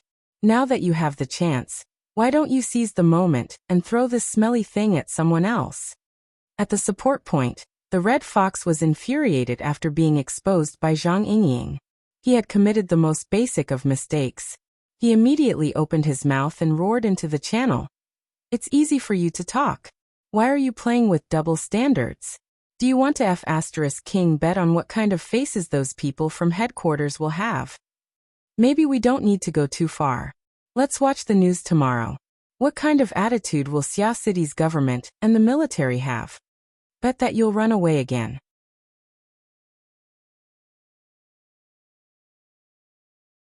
Zhang Yingying spat. "If you have the guts, go yell at headquarters and the government of Xia City. When the courageous are enraged, they draw their swords towards those stronger than them. When the cowardly are enraged, they draw their swords towards those weaker than them. Have you ever learned this in elementary school? If this chapter is not finished, please turn the page. If not, I'll teach you for free." Yingying. Probably feeling that the team's atmosphere was on the verge of collapse, He Yuan finally opened her mouth, stopping Zhang Yingying from continuing. But now Zhang Yingying was also furious. If she didn't like it, she wanted to stab him back. "I'm sorry, we don't know each other that well. Don't call me that intimately. I don't want to say it a third time. Oh right, Secretary she asked you to pat your chest. Don't back down just because you don't have the capital to back down." The conversation between the two of them didn't need to be transmitted through the encrypted channel. This kind of face-to-face situation was much more direct than in the channel. For a moment, everyone raised their eyebrows. Under everyone's gazes, He Yuan's face was devoid of joy or anger. She replied calmly, "I want to correct a mistake of yours. Mr. Luo isn't weak. The things he can do are much, much more than what you're arguing with your mouths. Right now, The intelligence information has been adjusted. Please receive it carefully, everyone. Hey. Ha. Zhang Yingying and Red Fox used emotionless tones to respond to He Yuan's forceful change of topic. The only thing they had in common was dissatisfaction. However, He Yuan's words, Mr. Luo, shifted the focus onto Luo Nan. So much so that Bamboo Pole coughed a few times in an attempt to rouse everyone's attention. But it was to no avail. He could only helplessly play the picture. Fine. You guys should see for yourselves. I'll just mention one thing. The previous data is for reference only. From now on, all intelligence updates regarding the interior of Frost River reality will be based on the new picture. As he spoke, two moving pictures that looked almost identical simultaneously appeared in the encrypted channel. One was labeled old, and the other was labeled new. The two pictures were similarly concise and clear. The distribution of the red dots representing the enemy, and the green dots representing the trapped citizens looked roughly similar. However, upon closer inspection, one would discover that the number of red and green dots in the old and new pictures did not match. The new picture had at least 10% more dots. This was the scale of over a dozen people. The vast majority of these 10% were red dots representing the enemy. You've changed the monitoring method? Cat Eyes spoke with her unique sharp voice. These extra ones are all Ablatum Knights. Over at the support point, Bamboo Pole shot a glance at Red Fox, who still had a sneer on his face. He sighed. Don't ask me. This has nothing to do with me. His words were unclear, but it was this vague response. This chapter has yet to end. Please turn the page. This was tantamount to giving the others the clearest direction. After all, He Yuan had long since mentioned the matter of the all-encompassing perception. She had also used the excuse of correcting mistakes just now. You're joking. Red Fox wanted to maintain his cold and cynical attitude, but Bamboo Pole just spread his hands. Cat Eyes did not make a sound. She seemed to have sunk into deep thought. The sneer on Red Fox's face stiffened bit by bit. Then he seemed to have sobered up a bit. A twitching struggle appeared on his face. But before he could open his mouth again, Zhang Yingying let out an aha. From over at Frost River reality. She grinned and gave Luo Nan a heavy slap on the back. Well done. A man of action triumphs over a cannon of words. A certain person's thousands of crooked words can't compare to doing a single thing in a down-to-earth manner. But you really are stealing Kitty's rice bowl, hey? Zhang Yingying felt that she had spoken indiscreetly when she said these words. She hastily shut her mouth. Cat Eyes, who was by Luo Nan's side, woke up from her deep contemplation. She turned her head slightly, and the radiance between the slits of her eyes was like a blade that had just been tempered with fire. It cut across Luo Nan's face. Even though Cat Eyes had long since regarded this fellow as a hidden boss, the ability that Luo Nan displayed in the domain she was most proficient in at this moment was an intense stimulation to her heart. All-encompassing suppression? This wasn't even the slightest bit funny. Cat Eyes stared fixedly at Luo Nan, attempting to see through Luo Nan's essence. But it was just like her previous experience of failure. She did not gain anything substantial. In the end, she could only resort to words. Let's not talk about anything else. This place. Are you sure there's someone here? How did you do it? Cat Eyes was pointing at a certain location on the periphery of Area A's arena plate. A certain red dot was marked extremely clearly on the new map. But there was no trace of it on the old map. This area was at the edge of Cat Eyes' long-range perception range. She should have been able to sense it, but in reality, she was unable to sense the existence of the other party. Red Fox suddenly had a point to vent his anger. He was unable to care too much. He chased after the end of Cat Eyes' words and spoke in a hoarse voice. Kitty is right. Are you sure there's someone here? Can you guarantee that it's accurate and not just a random? You shut up. Did you spit out your brain from your cannon of words? Cat Eyes and Zhang Yingying spoke at nearly the same time. The length of their words were different and their emotions were different. However, they made Red Fox choke on the spot. From Red Fox's perspective, at this very moment, be it Frost River reality, the support point, or the virtual encrypted channel, All of them had sunk into a suffocating silence.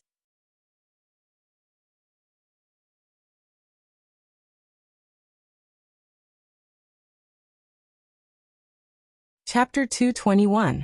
After venting her anger, Cat Eyes returned to silence. She seemed to be at a loss as to which side she should stand on. Luckily, Zhang Yingying stole the show once again at this time. She laughed and rubbed Luo Nan's back to soothe him. She even used her height advantage to pat his head and give him a good compliment. Luo Nan slapped her away in a bad mood. Zhang Yingying was not angry. On the contrary, she was very excited. She was the one who recommended Luo Nan into the society. Any of Luo Nan's achievements added luster to her face. At least she believed so. She didn't doubt the correctness of Luo Nan's answer. It had nothing to do with his ability. It just stemmed from her trust in this young and inexperienced high school student's personality. Hey, let's get to the bottom of this. Tell me, why didn't Kitten see it, but you did? Luo Nan thought for a bit and finally spoke. There's a corpse over there. Zhang Yingying was a little stunned. She wasn't the only one. There were very few people around who understood what was going on. Zhang Yingying tried her best to understand and tried to answer.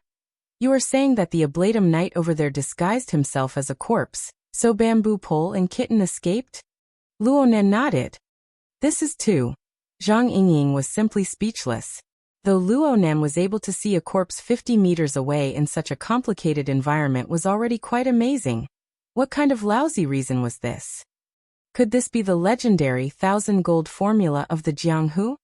She had no intention of refuting Luo Nan, but she could not help but seek confirmation from Cat Eyes. Is this the case? Hello, Kitty? Cat Eyes only reacted when she heard the second voice. She forced herself to reply. There is indeed a corpse there. She was in low spirits and no longer doubted him. Through the encrypted channel, Bamboo Pole sent over a video feed of the surveillance system. Indeed, there was a corpse there. It was quite fat and it was a common overweight person in the city. It looked like it had been hit by a bullet. It was lying on the ground, motionless, and there was a large pool of blood under its body.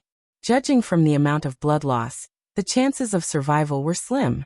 Anyone who saw the video couldn't help but be speechless. No matter how he looked at it, it was still a corpse. There were no signs that it was an Ablatum Knight in disguise. If this chapter is not finished, please turn the page. In the encrypted channel, the Red Fox's hoarse and trembling laughter rang out. You say that this fatty is an Ablatum Knight? Excellent.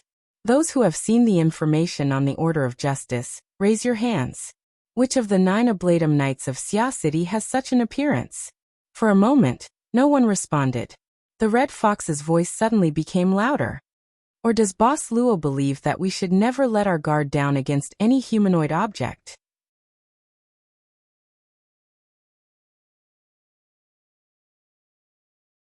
Then according to your logic, all the corpses in Frost River reality have the possibility of being Ablatum Knights. Who will verify this? Just based on those spots of light? What a joke. Towards the end, the Red Fox's throat was already torn. He had always believed that his words and actions were not wrong. Now he was even more certain of this. The reason why Luo Nan encountered such an awkward situation was ultimately due to the holy mothers surrounding the immature Luo Nan. There was no objectivity to speak of in their protective attitudes.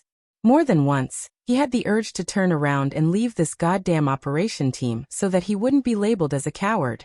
However, from Hu City to Xia City, he had accumulated many years of viciousness and depression. It was not so easy to vent it.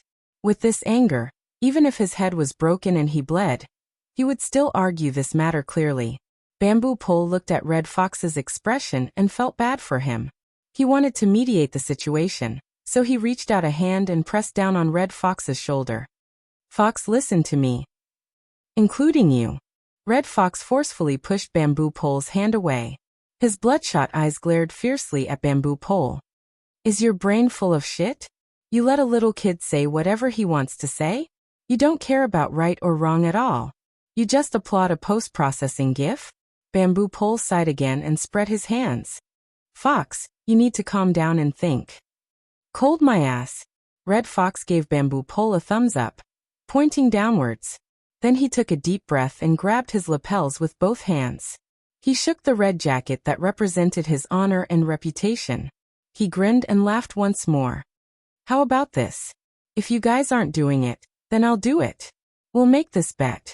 We'll bet on the Ablatum Night. Bamboo Pole was startled. He suddenly realized what Red Fox meant. He reached out to grab him, but as a non-combatant, how could he compare to Red Fox, who had the reputation of being the city hunter? He reached out to grab empty air. Stop him, Bamboo Pole called out to Papercut. However, Papercut was also a mentally enhanced person. He wasn't any better than Bamboo Pole. This chapter is not finished. Please turn the page. Red Fox's figure flashed a few times, and he left the shopping center that served as the meeting point. He blended into the bustling streets' surging stream of people. By the time Bamboo Pole and Papercut rushed out, their line of sight had already been blurred by the curtain of rain. How could they see Red Fox's shadow?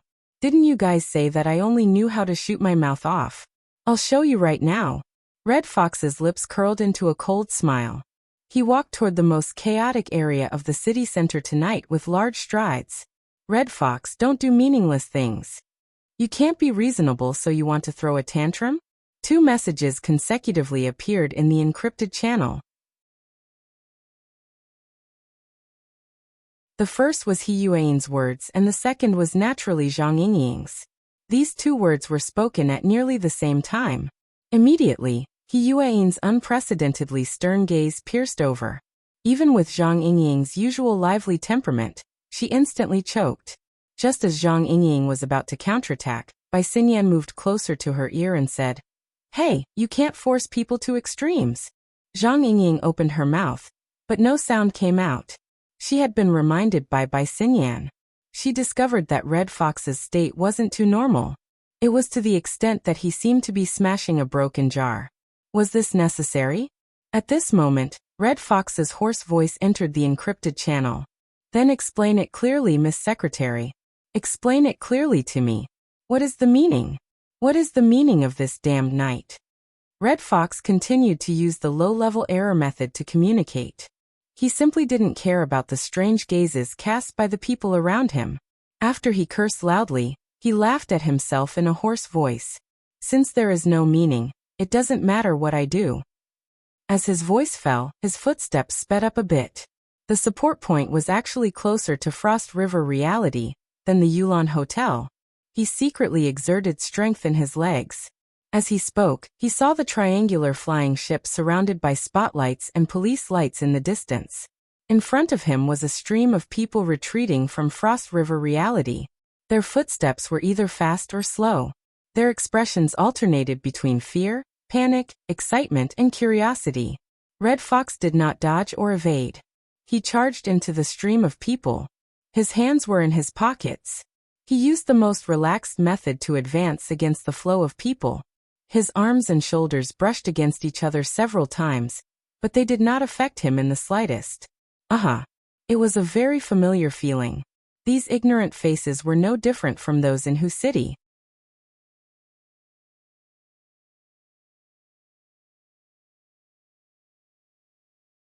Chapter 222. The cold smile on Red Fox's lips seemed to have been carved by a knife. This was also the curve he was used to. Layers upon layers of absurd déjà vu assaulted him, causing his memories to stir.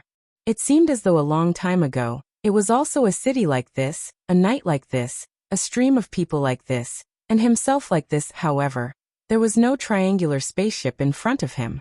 There was only a target that was desperately hiding his aura and fleeing in panic. Oh, I remember now. What a perfect operation.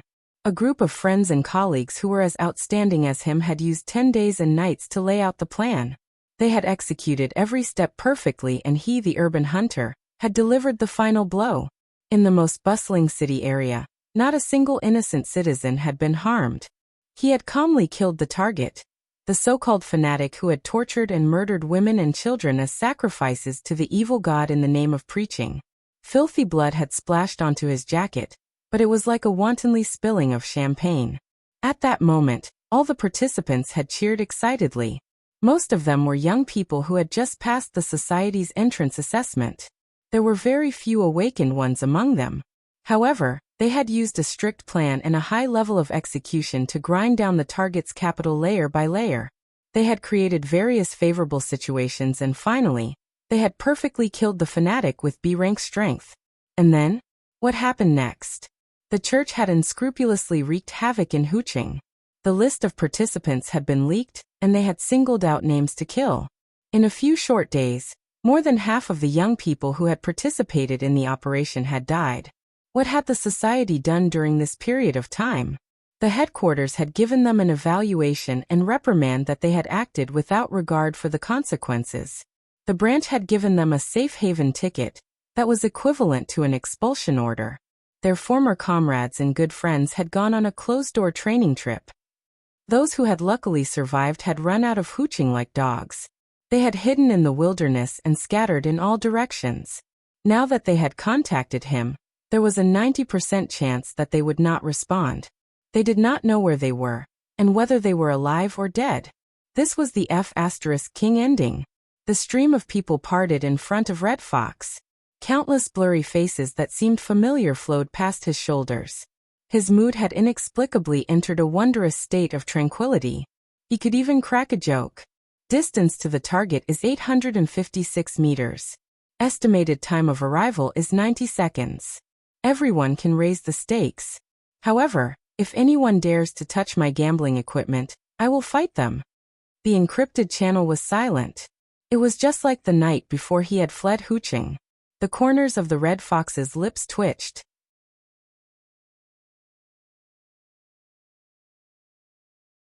In the end, these remaining memories were sealed in that cold and mocking smile.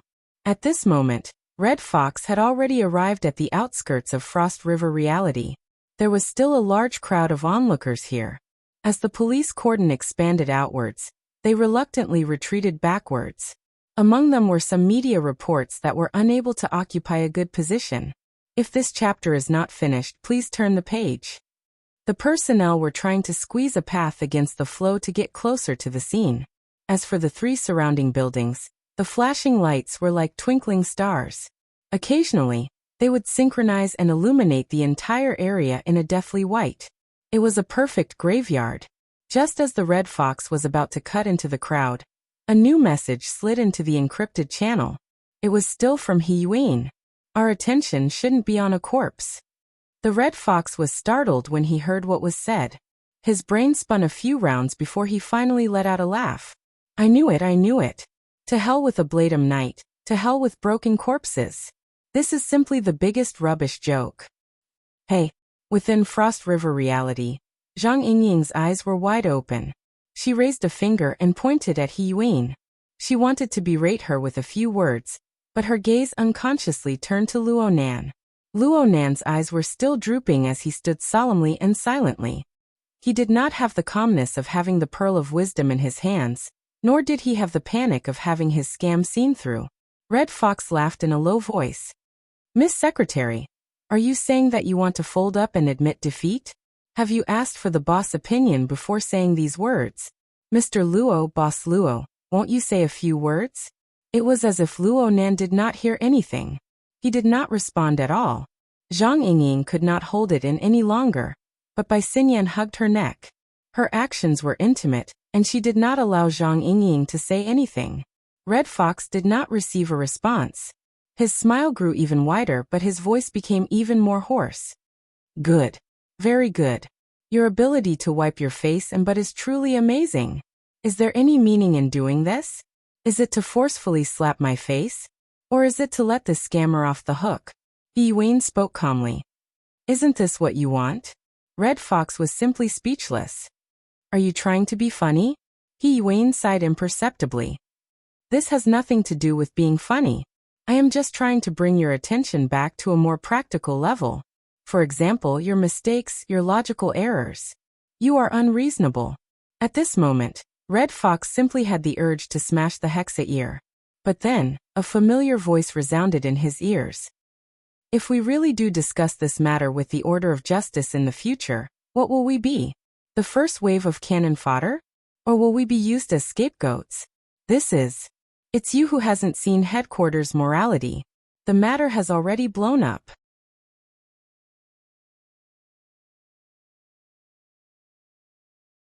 These secret orders are the best at dealing with matters of faith. They are making a mountain out of a molehill. Headquarters, on the other hand, is politically correct from start to finish.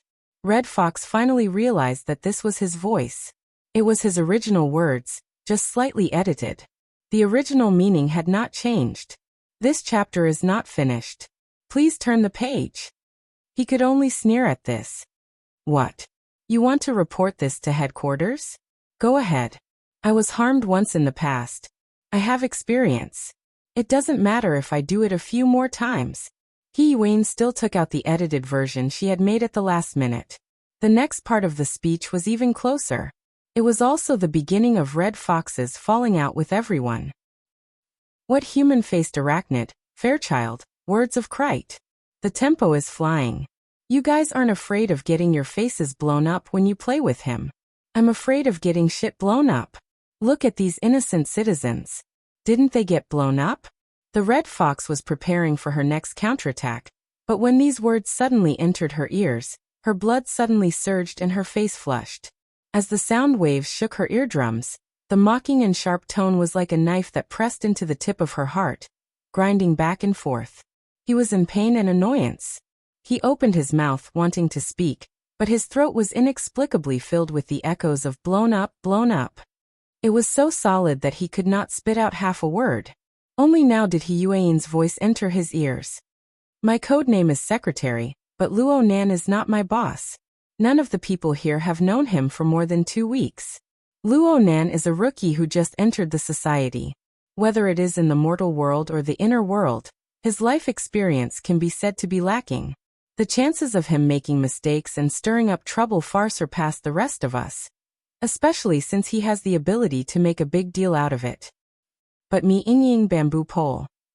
Many of us are leaning towards him, protecting him and helping him. Isn't this good? He isn't cannon fodder. He doesn't need to be a scapegoat. He doesn't need to be politically correct. Aren't you satisfied with this kind of result in this loose society? Aren't you looking forward to it? Especially after you came out from Who City. Don't you King feed me chicken soup. The word Who City was like a brand that was about to melt. It was forcefully stabbed into Red Fox's chest, making him unable to restrain himself from howling in pain. What kind of society is this? At best, you're a death list. You list them one by one, then you cross them off one by one. Cross them off. You guys. Oh, does the list you're talking about include me? The voice suddenly rang out behind his head, shocking him to the point that his scalp was about to explode.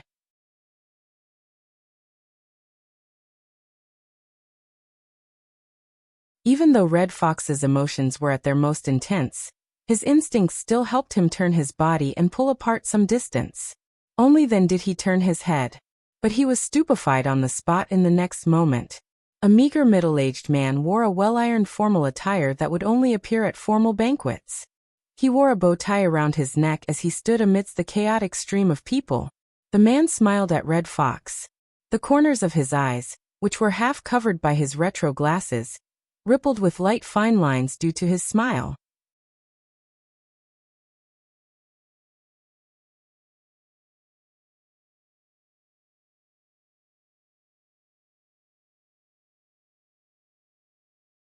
Chapter 223. Good evening, Fox. Good evening. Red Fox responded instinctively. In reality, he was sluggish for a full 5 seconds before he managed to regain his wits. He bowed again. President, you are here? The middle-aged man behind him was the president of the Wilderness Explorers Society's Xia City branch. He was the nominal leader of all ability users in the city, Ouyang Chun. There was practically no one in Xia City who did not know of the president, who was known as the gentleman of the laboratory.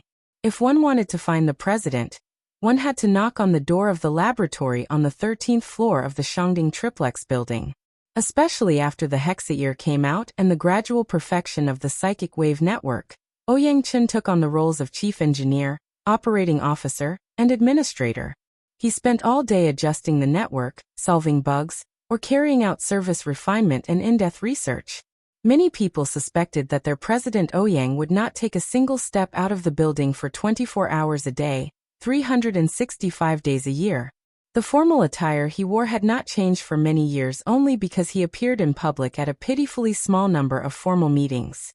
It was because Red Fox knew of these things that he felt as if he had fallen into a dream when he saw Ouyang appear outside Frost River reality. His mind was in chaos. Also, what did the president's first words mean? Ouyang smiled as if he was just passing by. He waved his hand at Red Fox. "You guys talk." I interrupted midway. "Sorry for being rude." When Red Fox heard this, he immediately looked at the encrypted channel. However, there was no eye-catching administrator symbol. Ouyang was not in the encrypted channel. But looking at it from another perspective, the entire psychic wave network was set up by Ouyang. He had the authority to supervise all official actions coordinated by the society. It was normal for him to see their argument. Did he see everything that was said just now? Red Fox was a bit absent-minded, but he could feel that Ouyang arrival had miraculously lowered his burning emotions. All that was left was a slight warmth in the pit of his heart. Yuan's voice continued to come from the hexa ear. "I don't want to give you the impression that I'm expressing my emotions. I only wish to state the facts for you. Every metropolitan area in the world is nominally under the rule of the United Government. In reality, they are in a semi-independent state. The ecology of every city is different. The secular world is like this. The inner world is the same. There is no true unified order and logic. I don't like this situation, but it has resulted in this fact. Regardless of headquarters' conclusion, no matter what your results are in whose city, it is meaningless to transplant you to Xia City." Red Fox Heart. If this chapter is not finished, please turn the page. His mind was erratic, and most of the words went in one ear and out the other. But he noticed something. From the moment Ouyang appeared until now, even if he did not enter the encrypted channel, his reaction was still very intense. However, there was no news from Frost River reality at all. There was no doubt, no surprise, no greeting, nothing at all. It seemed that Yuan and the others were completely unaware of Ouyang arrival. Or perhaps, this President Ouyang only existed in his own world. Could it really be an illusion? The Red Fox's consciousness became even more absent-minded. He could not help but turn his head to look at Ouyang. The president was so clear and honest. He even raised his hand to signal for him to listen carefully. Right at this moment, a few highly sensitive words pierced his eardrums from Yuan's side. "I don't know what the death list is, but I believe that an awakened's core self-logic shouldn't be distorted by external threats." President Ouyang, who proposed the theory of 3 levels of logic, was right beside him. The Red Fox naturally knew the meaning of self-logic. That was what an ability user used to influence the outside world, to truly unleash their own power. Distortion? That was not a good word at all. First he was slapped in the face by his own words. Then he was frightened by Ouyang. The current Red Fox did not have the mood to be entangled. He just sneered and prepared to inform the other side of Ouyang arrival. "Aren't the surrounding people stupid?" Ouyang suddenly asked. "Huh?" The Red Fox heard this and subconsciously turned his head to look all around. He observed the bustling stream of people coming and going, but he did not know how to answer. Ouyang extended his right hand and gently swung his arm. It was as if he was tapping a beat. He drew a triangle in the air and suddenly changed the topic. The 3 first ablatums of the Order of Justice are standing in a triangle. The evolution field covers them and acts as a prelude to the curse. One of them is a secret-bound first ablatum and 2 clear-sworn first ablatums. Their strength is at most B+, C+, and C+. According to the evolution incantation theory, their actual range of control is a vast area with the center of the triangle as the center. The radius is 2 times the longest midline. Red Fox felt like an idiot. He could not keep up with Ouyang's train of thought. If we convert the range, then this means that these 3 buildings, Frost River reality, and the 2 neighboring blocks are all within the range of the curse. Everyone who is watching and those in the neighboring blocks are actually in danger of losing their lives. Yet they are still here. Aren't they stupid? Ouyang was very serious. This chapter is not finished. Please turn the page. The smile on his face was no longer there.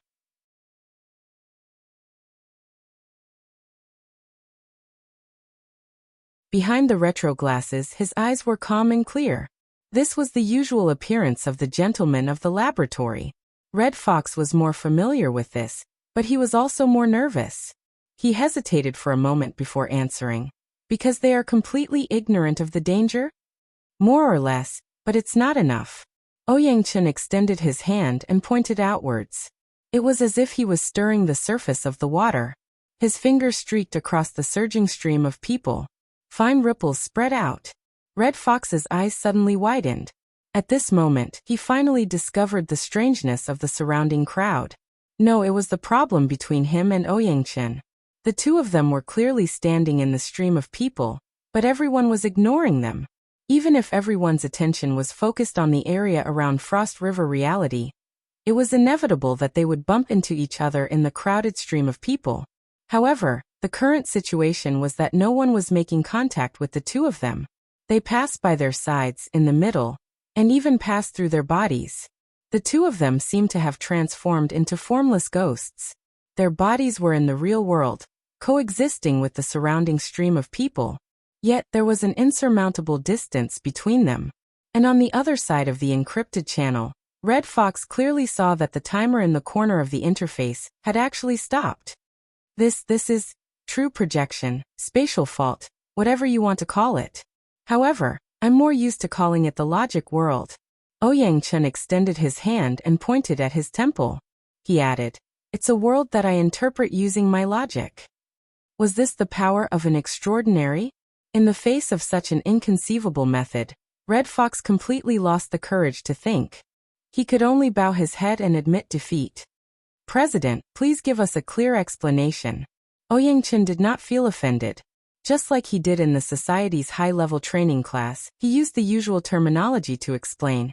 "It's because they know nothing about our logic and the logic of the inner world. The range of thought of ordinary people mostly stops at the limits of their field of vision. Therefore, they cannot see the danger. There are also some people who consider the range of a firearm, the range of an explosion, and other concepts. However, this is not enough. If they truly want to avoid trouble, they need to cross at least 2 street blocks. This is a danger that they cannot imagine." Ouyang explanation was undoubtedly the truth. Red Fox nodded. Who knew that Ouyang would change the topic? "It's not just them. Even you don't understand. In a sense, you are as stupid as them. No, you are even more stupid. Why?"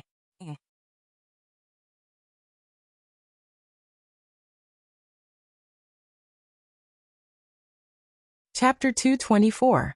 Red Fox was like a poor student who had been questioned by a teacher. He was tongue-tied and did not know what to do. Ouyang entered a strict teacher state. The cold and clear gaze behind the lenses caused Red Fox's taut nerves to tremble.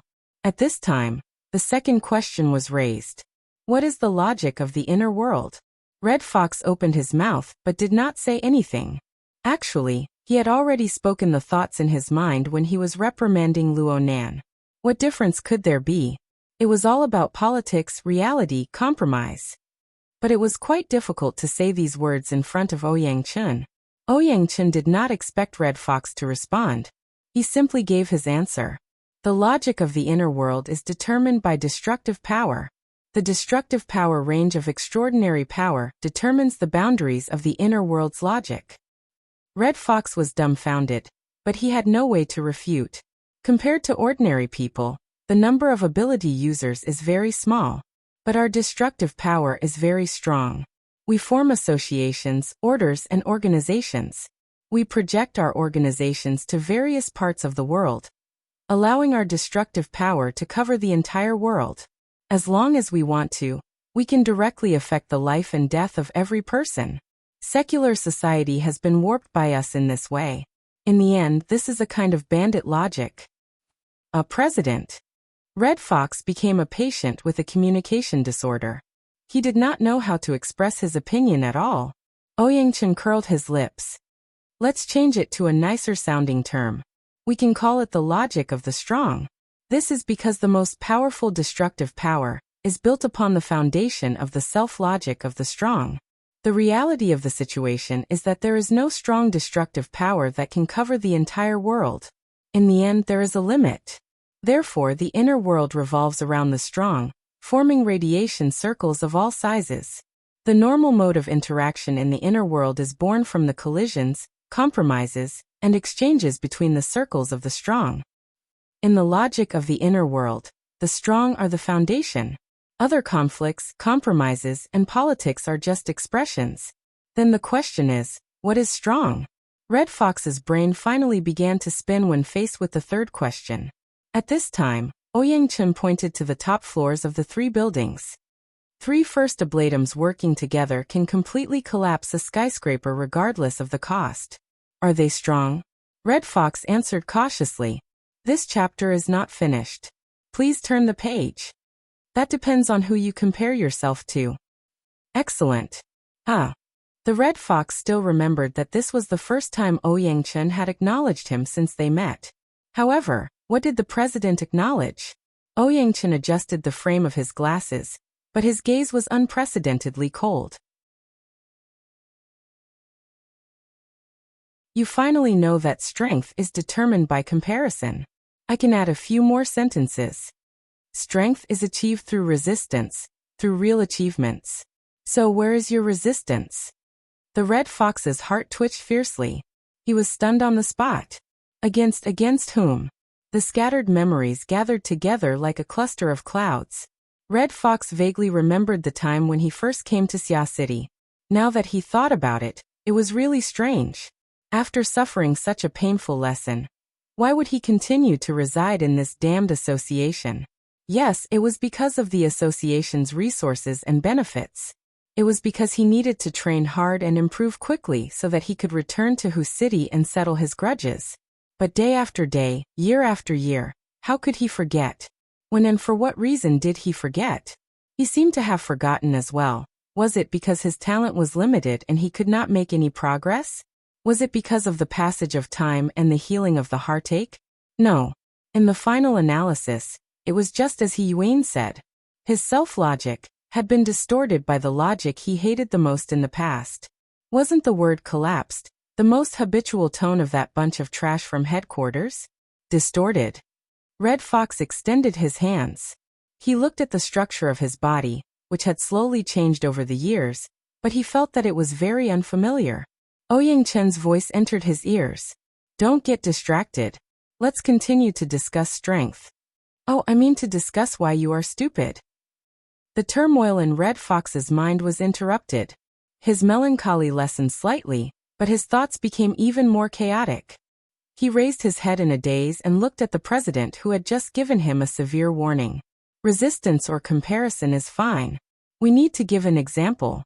Tell me, who is the strongest here? Of course it's you, President.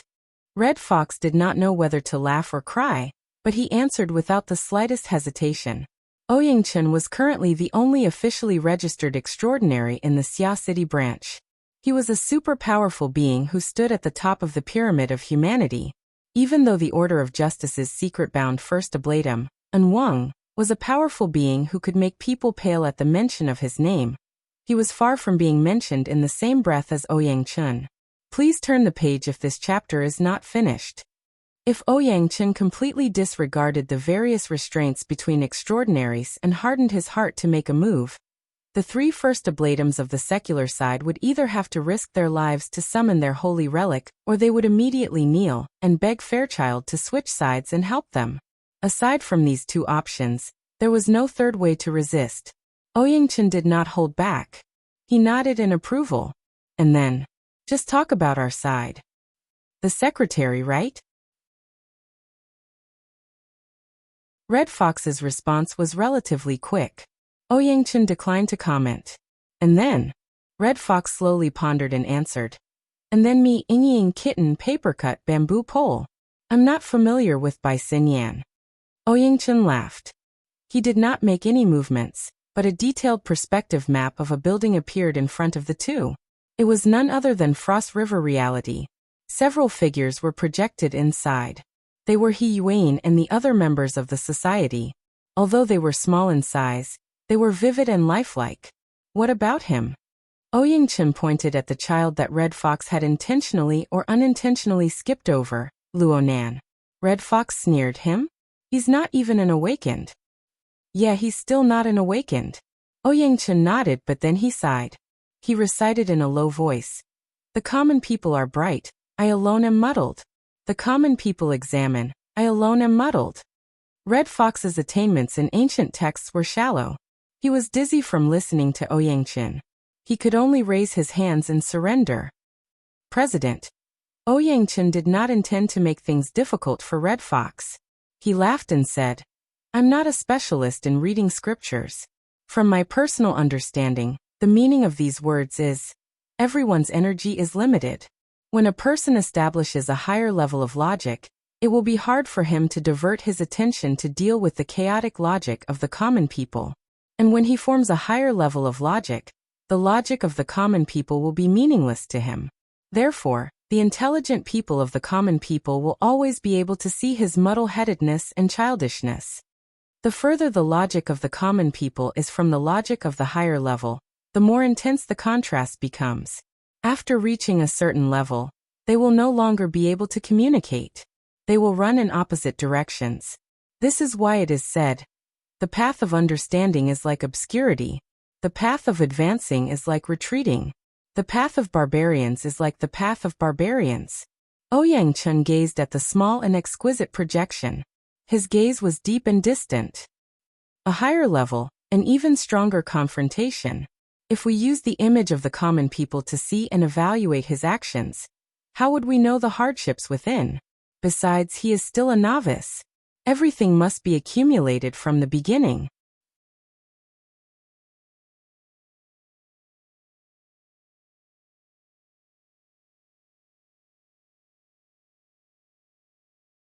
Chapter 225. A group of people looked at each other in dismay at the junction between the private room area and the public arena of Frost River Reality Area A. Yuan stopped talking. Earlier, Red Fox had entered a strange state of silence. He did not respond no matter what. The excitement from before was like a bonfire that had been extinguished, turning into ashes. She can give orders, but I think her ability to communicate with others is average. Zhang Yingying whispered into Bai Xinyan's ear. It was easy for her to talk while standing. Bai Xinyan tightened her grip on Zhang Yingying's neck once more to shut her up. He Yuan was as quiet as ever. She just lowered her eyes as if she was muttering to herself. On the street, Bamboo Pole walked quickly toward Frost River Reality. At the same time, he used the surrounding surveillance cameras to circle around a few times before finally capturing Red Fox's image. The angle of the image was not very good, but he could still see Red Fox's eye-catching red jacket. He stood like a stake in the stream of people.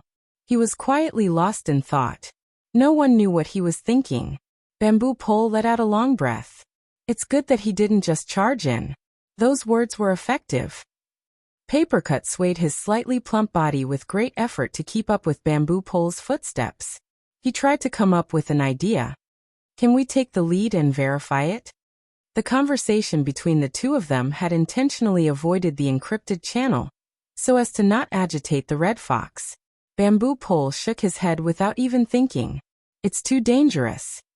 According to Luo Nan's updated dynamic map, the one closest to He Yuan and the others was the corpse marked as an Ablatum Knight.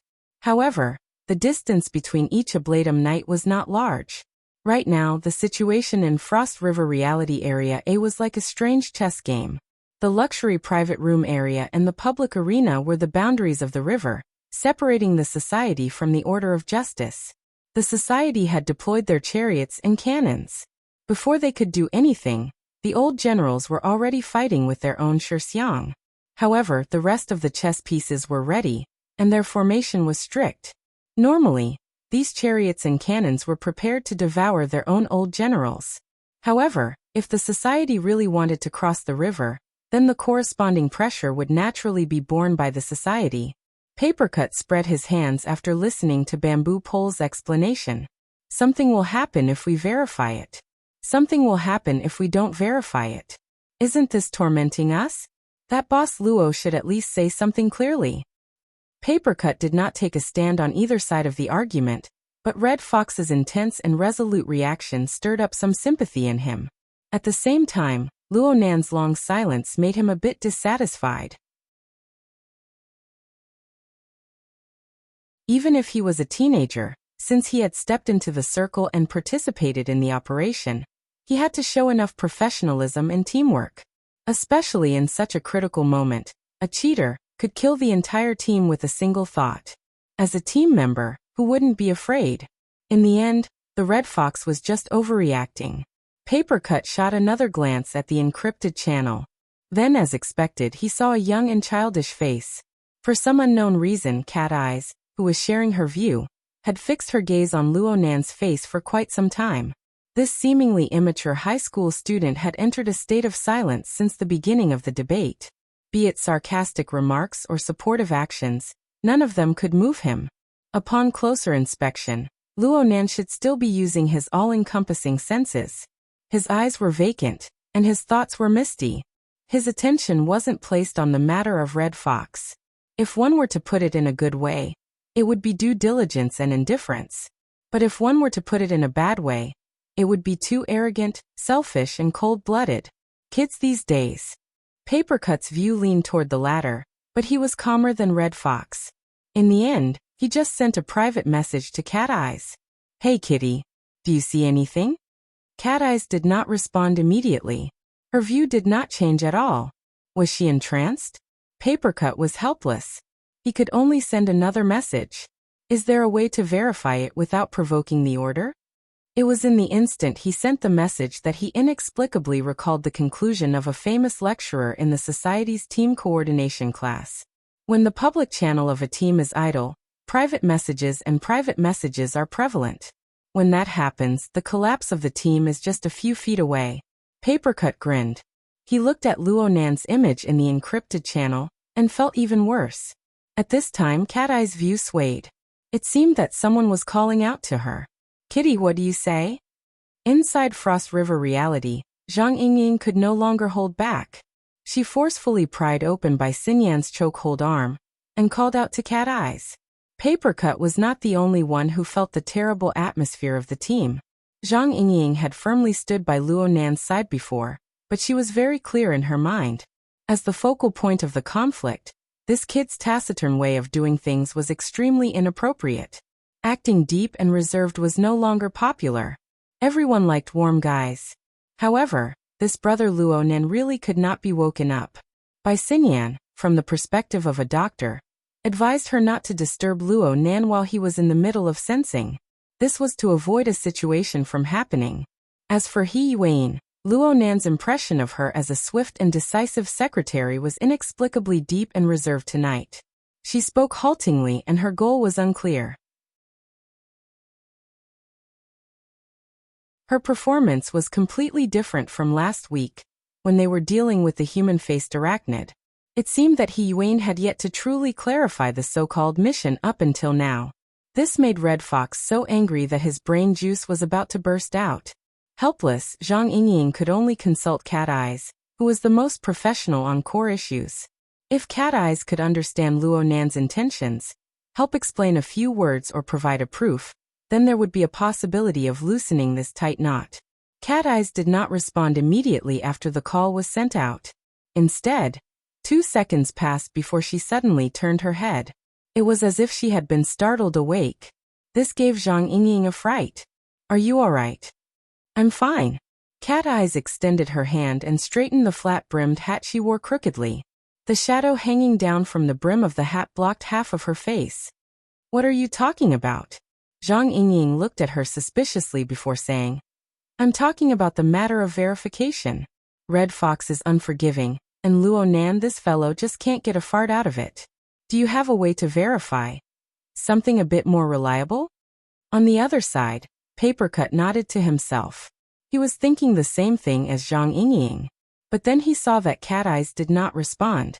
Instead, her line of sight shifted back to Luo Nan's face. She moved away slightly before returning back. It was as if that delicate and pretty young face possessed some sort of terrifying magnetism. This was the rhythm of being mesmerized. Papercut could not help but ridicule in his mind. It was also at this time that Cat Eye's line of sight suddenly congealed. It was highly focused, so much so that the interface of her entire field of vision became blurry. The only thing that was clear was the pair of pupils that slowly rose up in the center of the interface. They still carried a bit of mottled colors. The pupils belonged to Luo Nan.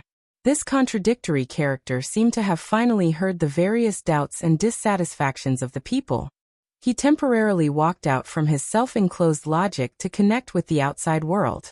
The target of Luo Nan's gaze was Cat Eye's, but Papercut was paying attention to Cat Eye's shared perspective. It was the same as looking through Cat Eye's eyes and locking gazes with Luo Nan. Okay, the word locking gazes was not accurate. It should be a one-sided observation. But inexplicably, when Papercut's gaze locked with Luo Nan's pupils that could not be considered clear, a cold shiver suddenly ran through his body. At this moment, even the drizzle falling from the sky had an additional chill to it. It seeped down to the bones. Bamboo Pole's whisper faintly entered Papercut's ears. This eye is sinister. That you're tuning in to the Li Mei's Wuxia Whispers YouTube channel. We're so grateful for your support, and don't forget to subscribe to join us on this incredible journey through captivating stories. Your generosity through donations truly makes a world of difference, as it's the primary source of revenue that allows me to expand and enhance this channel for you. Thank you from the bottom of my heart for being a part of this adventure.